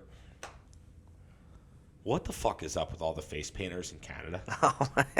You want to go after the face painters? Will Ferrell? Holy shit! Will Ferrell was number 1 face painter in this series. First of all, for sure. Will Ferrell, I've actually heard like some kind of like disconcerting things about his overall attitude now that he's like a superstar. Like, he's like not really that cool anymore. He's kind of a little bit of like a celebrity douche. And his face painting kind of kickstarted this thing. You turn into any Edmonton or Toronto game and they pan to like the city square. I've never seen so much goddamn face paint. And it's just like, I get it. Like, you love this stuff. But like, if you watch European soccer, are they all face painting? They're going wild. They're going crazier. What I gotta say is the face painting is honest. like pretty much ultimate commitment. I mean, you're just dealt like hours of uncomfortable face. Yep. Can't and scratch it doesn't your face. go away Can't quickly. scratch your Like, nose. I it's feel like just, it gets everywhere. Yeah. I respect the face paint because that's a brutal It's a experience. different type of commitment. Did you guys wear eye black in sports growing up? Only on the baseball field. A little bit, but I was That's- never one of those like. That's what's driven me fucking nuts. Triangles. All the kids Like, these days love the eye black, especially in hockey. Drives me nuts. Like, what the fuck? They outlawed triangles because it was like intimidation or something. So Interesting. we would do kind of That's the we like point. work around it, but it would just get everywhere, and like Yeah. the chin strap would start to get it. So I pretty much moved away from eye black. At a certain point in my outdoor athletic career, but the reason is it gets everywhere. It's like glitter, and I can't believe these goddamn Canucks just showing up night after night in their city square. They don't have tickets to the game. They don't care. Good on them. Yeah. Good. Don't hate on the face paint, man. It's a losing battle. To reel her back in, I got a few points. Vintage Kopitar, love to see it, love to have it. It felt like a kind of a turning point that could have happened for this Kings team. It didn't end up happening. Klim Kostin, this dude is, I think he gets a Rusty certified stamp as well. He might be termite of the week, playoff termite of the week, something like that. Klim Kostin was fantastic. Evan Bouchard. Yeah. Oh my God, the Evan difference Bouchard maker. breakout period. It was fantastic. I think the Edmonton vibes carried through that series. The LA Kings all the fight in the world. I think this is a series that you really thought was going to go 7. The Kings, unfortunately, just didn't have enough. But I think, they just, they made poor decisions in their own D zone. They made too many mistakes. I think they were well coached. It's just you can't coach those decision making problems. Yep. And that's why they lost. So they're back to the drawing board. But I still think that's a good LA team. That's a good core, and they're going to be around. And I hope they are, because Kopitar's one of these all time greats that really, I think, deserves another kick at the can. Yep. I think he's got a chance to have one in the next 2-3 years. Oh, I we think, got a I young. think they're a sneaky cup pick Yep. this year. Velarde, Iafallo. It's a younger core in LA than people realize. Boy, Blake Outbreak. Lizotte. Yeah. Blake Lizotte, a little termite for you. But it sets up an all exciting Western Conference, West Coast-ish matchup between the Edmonton Oilers and the Vegas Golden Knights. Vegas coming out hot, taking a 6-4 win in Game 1. Did you guys catch that game? I caught the end of it. Had a little game at the old Stanley Cup and at Johnny's. But what picked off the page for me, and especially in the final few minutes, I don't think I've seen a worse Connor McDavid. I know he'd probably been out there for probably like 3 of the last 5 minutes, but it was turnover central when they were trying to get Stuart Skinner pulled, and it felt like every time McDavid had the puck, I know, like I said, he was gassed. It was the end of the shift. Yeah. But it was turnover after turnover. They weren't able to get Stuart pulled until I think a minute and 10. Then they take a penalty for too many men trying to get Skinner off the ice. So I thought that was sloppy, but I thought that was kind of an unnecessary call. Yeah, I completely agree. And the confusion behind it. And yes, it was a linesman that makes the call. I think that's a linesman trying to get a little bit too involved in the game, in my opinion. Zebras. But the fact is, the Leon show carried for 4 goals, and we'll get into it with the Central. But it's our second 4-goal performance in this second round, Jesus, and it's Leon. all for nothing. It's all for nothing as the Vegas Golden Knights. And as I actually wanted to say, because Jack Eichel was phenomenal. He caused the turnover on McDavid in the end of that game. It was an outstanding final play by Eichel to pickpocket McDavid and then go like 190 feet to the net and score the empty netter. That was a great play by Eichel. That was a scenario where Eichel earned his responsibility as who's supposed to be the best forward on the team, earning his ice time to be on the ice when the team's got a 1-goal lead. So I think kudos to Eichel for that. Now, I've got some game notes. You want me to jump into them, Arm, or you want to jump in on Eichel? Well, by the way, the Eichel play was after a lost faceoff, a key faceoff he lost. I like that because it's like you're gonna lose plays, and turning up and following it up with good performances. It was a statement play by him. I think empty netters aren't always a statement play. That was one. I agree. So my notes on that game 1, which I had a chance to watch most of. The depth and sound defenseman, the sound defense play by Las Vegas, right? Yep. Leo had 4 goals, and it's just like, I'm talking about good defense when you allowed Leo to score 4, but some of those power play, it's just like, that's just going to get you. Like, there's really no way to beat that. No. And Desharnais, the defenseman, the big man for Edmonton. We talked a lot about him in the previous round. And specifically about the belief in the Edmonton building, Kenny Holland, the GM, believing that Desharnais can be their 6th defenseman, stay-at-home guy that lays the lumber and kind of plays that penalty kill, physical role. And he had a pizza delivery turnover to the top of his own crease. He can't do that. It was an unforced turnover on a breakout where he had an easy opportunity to go high off glass and just regroup. When you are Desharnais, you can't make that mistake. And my note is that it makes you wonder about Luke Schenn, because they instead of going after Luke Schenn, they said, we've got our guy in Desharnais. And I'm not saying Desharnais can't be that guy. I'm just saying what he did in Game 1 was bad. Now, the other point is I think there's a strong coaching edge with Peter DeBoer in Las Vegas. And like Jack, you mentioned McDavid turning it over late and so on and so forth, because Woodcroft had McDavid and Draisaitl out there for a while, for literally the last 8 minutes. Couldn't pull Stu Skinner. And so the depth of Las Vegas, they're not going to be in that position where they're leaning so much on their heavy front guys. And I think that honestly, as ridiculous as McDavid and Draisaitl are, like, I think Woodcroft, if they're going to win this series, I think Woodcroft needs to find a way to lessen the burden on them. Yeah. It's still going to be massive, but like Vegas is too good and too deep for those guys to power through like they did in the first round. And And I just think Las Vegas is a smarter team and a deeper team than LA, and I feel like they're faster and more dangerous, and I think Woodcroft has his work cut out for him because I think he's a little outmatched with DeBoer, and he needs to find a way to lessen the burden on McJesus and Leo, because Leo's a god warrior right now. My Conn Smythe Leo bet is looking. It's looking good, but I'm worried about the team's future. They got to be there. Well, both of them are being overworked, and they're not like, I don't care how good they are. They were playing like 8 of the last 10 shifts in that game. It's crazy. It was absurd. And like, shout out to their conditioning and the fact that they can be effective that way, but sometimes they're not. And like 75% of them is all of a sudden human.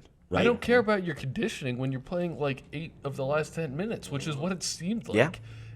The other guy got to give a little. It's the first time I've been like, oh, does he have to adjust for the rest of the league? McDavid was getting stifled. He was trying to play hero ball. He looked human.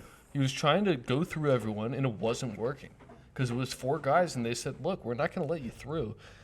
And, yeah, I could see Game 2 going where he gets through twice, and the game is completely different, and we're like, oh, it's McDavid. All right, boys. Final thoughts and predictions. Quickly. First, in terms of Game 1, Ivan Barbashev, vintage playoff Barbashev, scoring 2 for Vegas last night. You get a little scoring from Stevenson, and you get Mark Stone. Holy hell, has Mark Stone just been valuable? I know we covered it. Maker. He is the ultimate captain so far in this playoffs. He's had the certified playoff stamp for a while. That way. Yeah. Since about 2014 when he's on Ottawa. But coming back surgery, comes in and is phenomenal in the first round and picks up right where he left off. LTIR abuser. That's a fact. He played 40 games. He came back way too healthy. Yeah, he could have come back. Final thoughts and predictions, boys. We're running late here. I got Edmonton at 7. I also have Edmonton at 7. And I'm not loving the pick right now, but that's what I have. I have Las Vegas in 7, giving too much respect to McDavid and Draisaitl. You have Knights in 6. Sorry. That's right. Thank you. I have Knights in 6. Well, I wanted to say 7. I was going to say too much respect to McDavid and Draisaitl to say anything less than 7. Obviously, I tweeted 6, so that's what the pick is. The pick is Knights in 6. So this is a little bit of a retroactive. I think this will be my strategy next year in next year's bracket challenge. I'm going to just put 6 games for every single first-round series because, like, that is the mode, right? That's the most common outcome. Safe play. So if you just bet all those, you're going to end up with the most points from the first round. So I'm just going to game the system and be a little cake eater and do that. Yep. But, I like Vegas. I like Vegas's depth. I like Vegas's coaching advantage. I like Vegas's defensive core over Edmonton's. But we'll see. It's hard to bet against God. So absolutely. Smite me, holy smiter. Can the Knights goaltending survive? And you're doing it off of 2 guys that are probably backups anywhere else in the league. And I don't know. I don't know. They've looked good so far. Who knows about Brossois? Brossois looked good. He's done exactly what they've needed to do. Can we get to the Central Division? We can get to the Central Division, our final division on the night. I know it's been a long one, but it's been a thrilling one. And the fact is, the Central delivered. Yes, it was a Pacific team taking on the defending Stanley Cup champs. But holy Seattle Kraken. And I know for a fact, everyone on this pod, everyone in the nation, in Canada and the U.S., ignored the Seattle Kraken. Because the fact is, the Crack Attack is alive. It's a vibe. And they won it in 7. And they took the champs all the way to where they could and beat them. The fact is, the Seattle Kraken in 7 beat the Colorado Avalanche. What do we got, boys? I'm ready to rock. I'm going to keep this short and sweet. Okay, let me just give you the quick. I can't. I want to give him like a oh yeah to the fucking Kraken, man. There's so many guys I want to talk about. I just like a little graphic. I want to nut over this roster. It's so much fun to talk about all these guys. It's a fun team, man. It really is. Give it to me, Ross. Termite colony of the postseason. Yep. So sick. Termite colony of the postseason. 13 different Kraken goal scorers. Morgan Geekie, not to mention our already documented termites making a huge difference. Tanev and Gord. We'll talk about a gruesome twosome. Tanev and Gord. Oh, relentless on the forecheck. They roll 4 lines. They roll 4 freaking lines. We talked about McDavid getting so exhausted playing so many minutes. Nobody does that on Seattle because they're all very balanced. So huge credit to Dave Hackstall on the way that he's rolling 4 lines. All the urgency. There's not been a more urgent team I've seen. So, we talked a lot over the course of this series. We're like, Seattle's cute, but I think Colorado's going to overpower them. Playoff Nate, like McKinnon's going to just, flip the switch and just take over. And like he was stifled every time he tried. It was a really frustrating series for him. And I feel it. Like I get it. And it's like playoff Nate is still playoff Nate. He's got his playoff cert. But the Kraken are just, they come in waves and relentless. I have in all caps in my notes. It was so tangible. And I take another drink because the trend of this series reminded me of Boston in Florida because a lot of what and I mentioned this after just in our last pod, which is I felt like the Avs are doing a little bit of overpassing, and overpassing is something that usually it tends to stand out a lot in the regular season between the really great teams and the just okay teams. But come playoffs, it can be a vulnerability, especially when you have a team checking as closely as Seattle does. I thought that really did the Avs in. I thought they turned down too many shooting chances. Their depth was exposed. Nichushkin, huge loss with a very weird scandal about all kinds of human trafficking question marks. He dipped out. We don't need to get into that. We are not a human interest podcast. We are a hockey podcast. So missing Nichushkin was gigantic for them. The Makar suspension hurt. McCann still hasn't played, but I think Seattle's well fit to miss him. I just thought it was the Avs overpassing. It was Seattle's ruthlessness. And take another drink. I said this in a blind rage. And I'm sticking to it, but it's kind of tongue-in-cheek at this point. I would trade David Pastrnak for Yanni Gourde in a heartbeat. That's you beat me to it. I think, is there a playoff player in this year's playoffs more built, more suit than Yanni Gourde? He's sick. Pound for pound, best playoff player in the league. Without a debate. It was wild. I mean, he got Tanev on his line, so that might close be the debate. Close 2 in that one. But the fact is, this Seattle team, and yes, Colorado. Find me 385 pounds of playoff value greater than Tanev plus Gourde. Could you think of a better playoff? Well, sorry, not playoff, but penalty killing line than Gourde?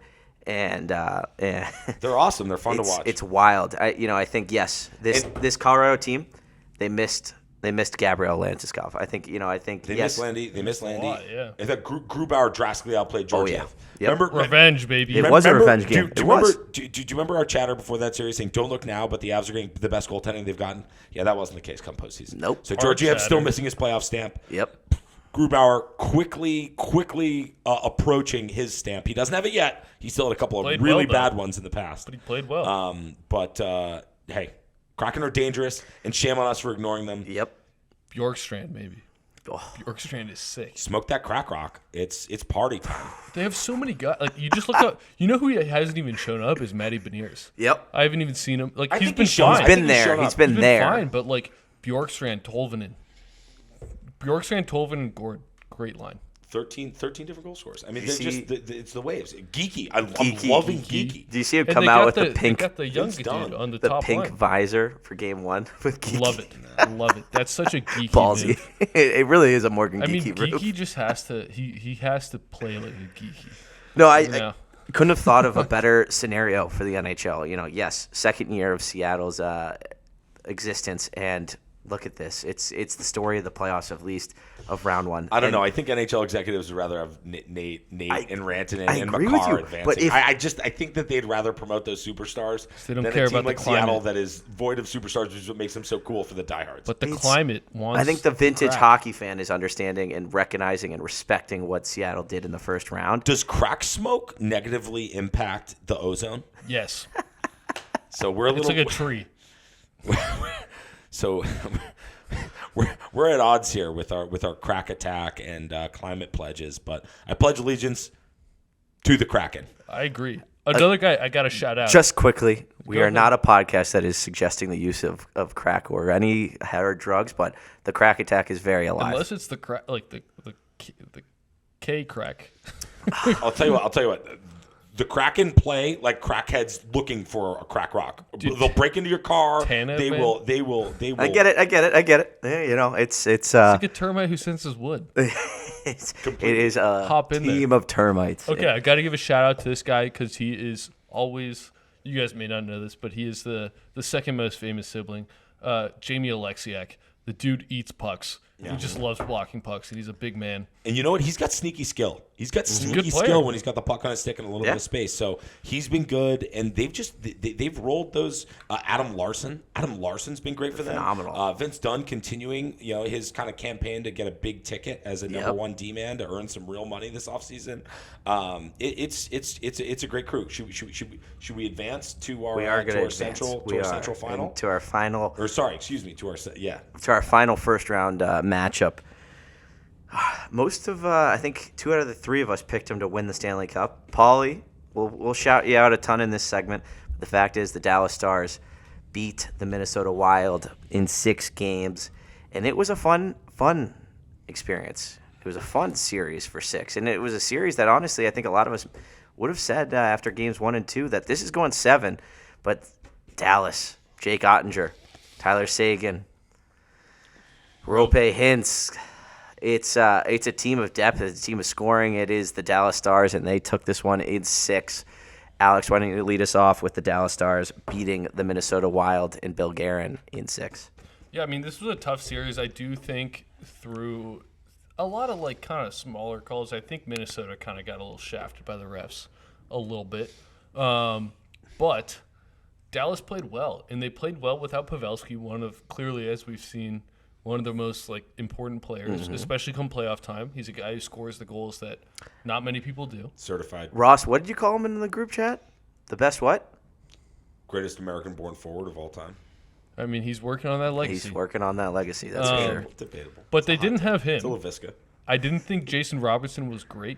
No. And I think he has some adjusting to do to evolve to the faster pace of play. I think when you're big and skilled, the speed of playoff hockey can take a little longer to adjust to. Mm-hmm. So Robertson's got to get a little quicker on the puck, and he's a great player like I expect him to. That's the thing. I just didn't see it fully there. Tyler Seguin stepped up in a huge way. Yep. And Rope Hintz, man, he was incredible.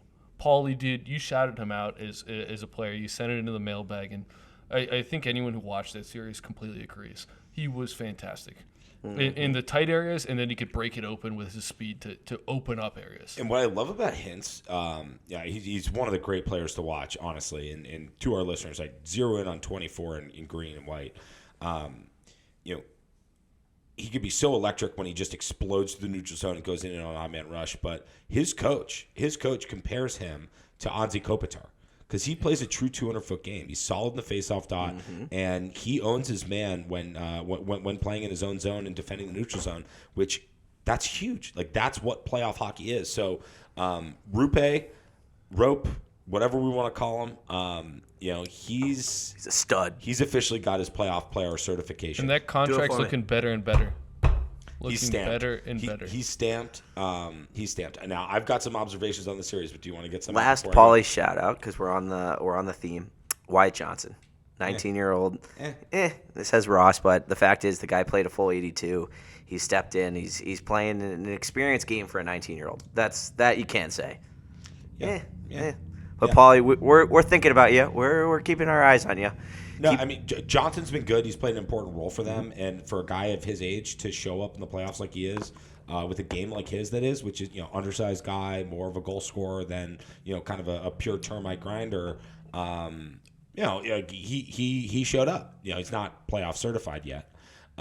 Certainly not. There's a lot more to be there. But he's shown a lot of promise for a young player of his type in that kind of a tough series. Jack, any thoughts on Dallas, Minnesota before I rip through my highlights here? Because I've got it short and sweet. It's a big series I watched a lot of. But Minnesota-wise, I liked what I saw from Freddie Gaudreau. I know I've been a believer in him all year long. He was hurt throughout this series, scored some big goals for him. Matt Boldy kind of, in terms of his playoff year, I don't know. No stamp for Boldy yet. No stamp for Boldy. Definitely not. Not a downgrade, but just, No, yeah, 20, I agree. Was he 22? Yeah. It'll come. I have no question about it. I think the playoff stamp I've will got come. questions about it, but we'll see. We'll see. He's still young. Gustafsson, My story of this series is the mismanagement. I think again in the goaltending. I think there was no reason to go to Fleury in that game 3. I believe it was game 2. Was it game 2? After Gustafsson had 35 saves. I just don't understand it. I really don't. Liked it. I know you liked it, and I get your logic. Like they're gonna come back. Let Fleury eat That's it. a game though that they ate. It's a game you can't keep that up. You can't give up a game in the playoffs. I kind of liked it. agree with that. I kind of liked it. No, I honestly, I still like that. I still like that one quick tweak. I don't think goaltending was the outcome of the series. I'm about to get into it. Ottinger stepped up. I think Ottinger was pretty good. Ottinger was great. Ottinger got his playoff stamp last year in that Flames series. So Ottinger's already a stamped playoff guy. He's continuing to prove it though.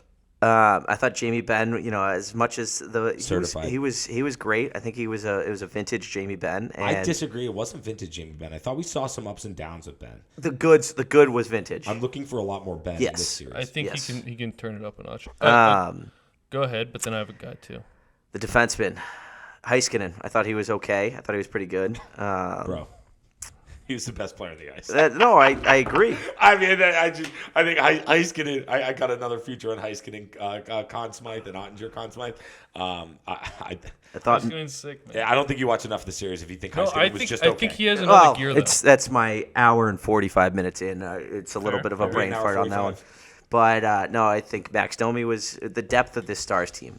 Bringing in guys, they can roll 3 solid. They can roll a 4 if they need. And Dallas is built. I've got them going to the Cup. I've got them winning the Cup, and I'm confident in them. But we'll see this crack attack team. We'll get there. We'll get there to the preview. But Dallas, you got anything on? Dallas I was have dominant. one more shout out on Minnesota. Go ahead. And he was a player who was talked about a lot in this series, but I think he's about to get a big payday. Matt Dumba. I understand the flaws in his game. I think that hit was, first off, clean. It looked a lot worse than it was because of how the stick got caught up on Pavelski. But Dumba showed an edge and showed a willingness to be that guy. I kind of think of him as a Trouba light right now, and I think he's in for a big payday this offseason.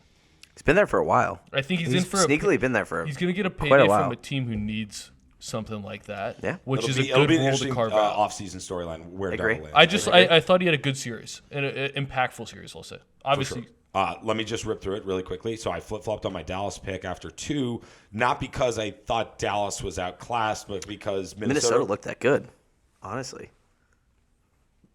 Continue. Apologies. Because Minnesota won my heart. Because the referees got in the way, and I thought fisted Minnesota and their chances. The referees kind of clouded my judgment, and I said, you know what? I'm just picking Minnesota in 7 because I want Minnesota in 7. But what happened? Joel Eriksson tried to play on a broken leg, made it like one shift and just couldn't do it, so they missed him all series. It's tough. And the result was Dallas dominating faceoffs, Yep. dominating special teams, aided by the officiating, but dominating special teams, that power play being huge. Major goaltending edge and better depth scoring. So as the attrition, took its toll on Minnesota, Dallas pressed through, and I'm not going to ramble and rant here for too long because we talked about what does Minnesota do? They might not win cups, but they groom cup champions. Yep. I thought they did a good job waking up Dallas, teaching Dallas some lessons about what kind of a Dallas team they're going to have to be to go where they can. And I'm in agreement with you, Jack. I like Dallas. Not to spoil future picks, but I'm a believer in the Stars, and my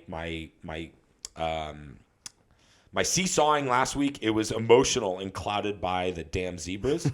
But I didn't truly lose faith in these Stars. My last note, you brought up Robertson. Robertson to me, this is kind of my emerging take. No playoff cert stamp. Robertson is an equal pass shoot threat. Mm-hmm. Austin Matthews is obviously probably 70% shoot, 30% pass, right? Oh, yeah. Yeah, about that. So there are differences to their game. But when I watch them in the playoffs, it's the same freaking it's guy. the same guy. It's Yep. 6'3", all the skill, I agree. all the vision, don't really want to go into the alley. And I don't think you can't teach that. That's not going to change. That's going to be who Robertson always is. So some of those guys, got good examples, maybe like Brad Richards going back in a time portal.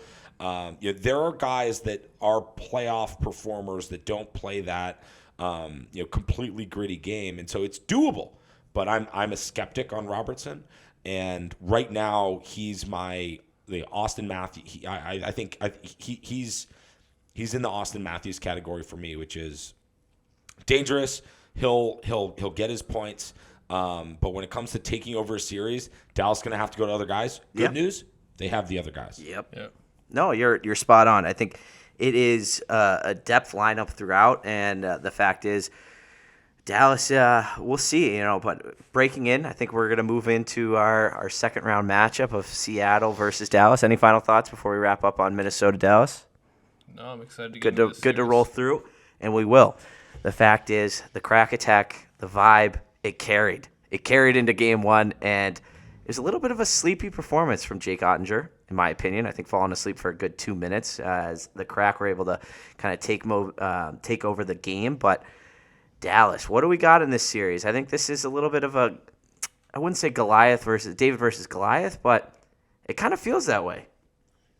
I think everybody slept on Seattle, including the three of us, which is shame on us. We talked about termites all year. Now we've got the literally walking, breathing colony in the Pacific Northwest that we've given not enough respect to. So I don't want to downplay how effective Seattle is. What have we seen with Las Vegas as an expansion team being really good and threatening? What's been the biggest hole in the Las Vegas rosters the last few years? Scoring, not I would wrong say answer top for end me. talent. So center iceman. Yeah. And so you look at Seattle, and they've got crazy depth, right? Mm-hmm. And it's not like they're horrible in the faceoff dot. Matty Beniers is 22 years old. He's their first center, right? Yanni Gord, we know what Yanni Gord brings to the table. Their depth down the middle, it's like they've got good guys in those roles, but they don't have the guys in those roles. And then you flip the switch to Dallas, who's the best faceoff team in the NHL. And I think the other big edge is Seattle's one of the best 5-on-5 teams, not the best power play team. Great on the kill, but not great on the power play. And Dallas has gotten here through faceoffs and special teams and goaltending. And I think they still have an edge in all three of those areas. I think Ottinger's going to find his way. Didn't have a great game one, but Joe Pavelski comes back after 2 weeks off from Matt Dumba, knocking him into next week. Puts 4 on the board. Vintage. Unbelievable. And What a sexy goals, kickstart. too. What a kickstart. Sexy goals. But just to finish my point is I think Dallas, I think the faceoff dot and special teams and being a veteran enough group to hang with and to counterpunch all that Seattle will bring, because Seattle's going to score on all 4 lines. And there are going to be moments where it feels like I keep saying avalanche, and Colorado's been eliminated by these Kraken, but it's like it feels like there's sort of an avalanche of momentum in some of these Kraken games where they go down the ice, score, boom, 2 quick ones. Now you're down 2. I think Dallas can bounce back from that. And over the course of the series, I expect faceoffs and special teams to be huge, and the two are obviously intertwined. Winning faceoffs in the power play, winning faceoffs in the penalty kill, etc. So that's my pick. I'm sticking with Dallas in 6. Dallas in 7 is going to be mine. I think the Kraken have shown their ability to score goals. They are a team that thrives in high-scoring games, winning Game 1 5-4.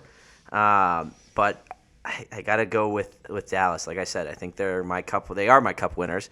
I think they'll weather the storm. I think there's a little bit more depth, there's a little bit more experience, and there's a little bit more grittiness.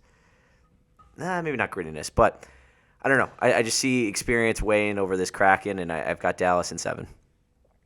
I think I picked Dallas in 6 on Twitter. Two points I like here. First, I think Roope Hintz. I think this is a series that is built for him. I think he has a really good chance to be as dominant as he has been already in the playoffs. But there is no Kraken equal to or greater than Roope Hintz. Yeah, I think he has a chance to have a huge series. The other thing I like, and this is a Game 1 takeaway, Pavelski comes back. Obviously, he has the 4 goals. But they played Pavelski with Domi and Marchment, and that line came alive. I love that move by DeBoer, by the way. It's huge. Because what happened was when Pavelski went out, they bumped Sagan up, and that was working. That was huge for them. And he didn't mess that up. Instead, he said, Pavelski, why don't you come in with Domi and Marchment? And ignite it. And that was all 3 guys can tip pucks, right? Or Domi and Pavelski can take faceoffs.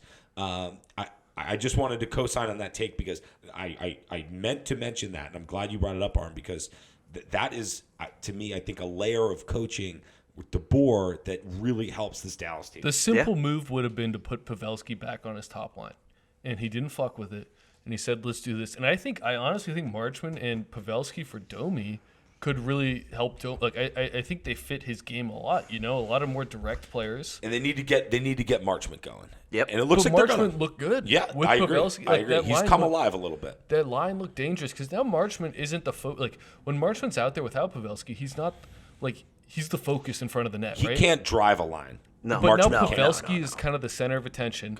Marchment's 4 gonna goals in feed game off 1. him. He better be the center of attention. Yeah, he has to be.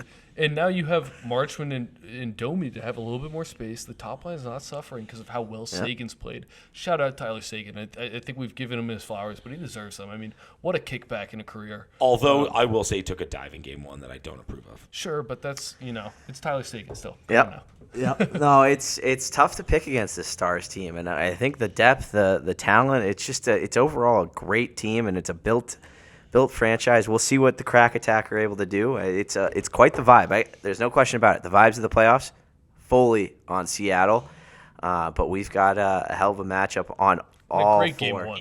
Great game 1. And to me, it's I hate to stick with the same logic 2 series in a row where what we said about Colorado against Seattle was the high-end talent's going to push through, and Seattle doesn't have the high-end talent to keep up.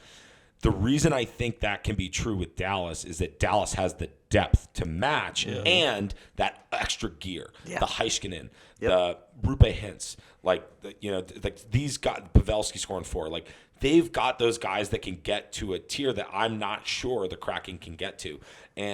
But they've also got the depth to keep up, right? So if they can kind of balance and be even, I just think Dallas is a higher ceiling, and that's why I'm sticking with it. But, hey, far be it from me to be wrong and to see the Kraken go on. The Kraken looked incredible. And how cool would it be to have a Kraken Vegas Golden Knights conference final? Phenomenal. The league would be excited about that. I think the league would probably prefer Edmonton to Dallas, to be honest with you. We'll see what happens. I think there's no losses at this point. Yeah. But you know what? This isn't the NBA. It's not rigged. So we'll see what happens. The players will learn it. And the Zebras don't get in the There's a reason. There's a reason this is the best playoffs in all of sports. It's the hardest trophy in all of sports to win. You got to win 16 of them. So far, we're through the first round. We've got a very exciting second round on the horizon as it's kicked off. Not 15, not 14. 16. Boston. Yep. Take a drink. Take a drink. That's our final one for the night, unless in his closing thoughts, he may meet another Boston expectation. But the fact is, it's been a phenomenal episode. I'm glad to have the boys back in the studio. I think we had a lot of content tonight. We covered about all of it. And the fact is, we're just approaching the second round, and we've got much more hockey in store for you. The 4-game nights are over, unfortunately. But 2-game matchups, it's something that you can't really complain about, and we've got more exciting hockey on the horizon. Mailbag, go feel free to shoot us an email. We'll be happy to bring it up on any podcast conversations. Shoot us an email at slotshotpodcast@gmail.com. Paulie, we appreciate all the emails, and we appreciate the Stars' love. We'll see what happens. The boys are on the Stars. But this has been a phenomenal episode of Slot Shot Podcast. Go follow the boys at Northside_ for Alex, otherwise known as at @armdog_SS as his new one. Ignore the Northside. Man of many, many Twitters, many personalities. On my left, go follow Rusty Pedroia at Rusty Pedroia for Ross. And give me a follow at SiffyMan. Otherwise, check out all the Star 6 Media content. And check out all the Star 6 Media pages because it's flowing. It's exciting. We've got playoff hockey. We've got playoff basketball. We've got baseball. Everything's flowing as the weather's turning warmer. It's a great day to be alive, and I can't wait to catch another phenomenal night of playoff hockey. Any final thoughts, boys, before we close her down? My closing thoughts, take another drink, is Bruins fans, if you've stuck around this long on the pod here, there are no words to describe the collapse beyond what you've either heard on this pod or heard on your own local media channels. I urge you to try to get over it and enjoy the Stanley Cup playoffs even without the Bruins. You'll find some peace in watching teams when you have no vested interest. I'm in no way happy or pleased the Bruins are gone. It brought a real wave of realization about all problems in life that were being ignored during the Bruins playoffs that all of a sudden feel like they came out of nowhere. And if you need mental health assistance, find it, okay? Because I feel for you. That's what I got. Absolutely. Alex, any final thoughts? Any closing arguments? Yeah, no, I'm hyped for it. Bruins fans, I'm sorry, but also it's time to feel some suffering emotions. You guys got a lot of wins across the sports. It's kind of fun to lose as a fan of unfair teams. arm, unfair, because there's a difference between Bruins fans and New England fans, okay? There's a difference. No, I get it. Sasha I get it. Barkov, 2-2. There's a difference. There's a difference. I get it. I'm not too sorry. I honestly, the only reason I was a little upset, Russ, is because I was happy to watch this run with you, and it's more credit to you than my general Boston hate. So. Oh, he's the only one that had a stake in the fight. In reality, I know we're now both we're all unbiased. Yep. We can't wait. Here. We've and got we can so enjoy much every more team hockey equally. to watch. Fuck Much yeah. more hockey to watch. And cannot wait. We appreciate you guys tuning in. We know it's been a long one, but we'll be back for games 1 and 2. We'll have a breakdown for that, and we look forward to catching you guys next time. Have a fantastic night, and happy watching hockey.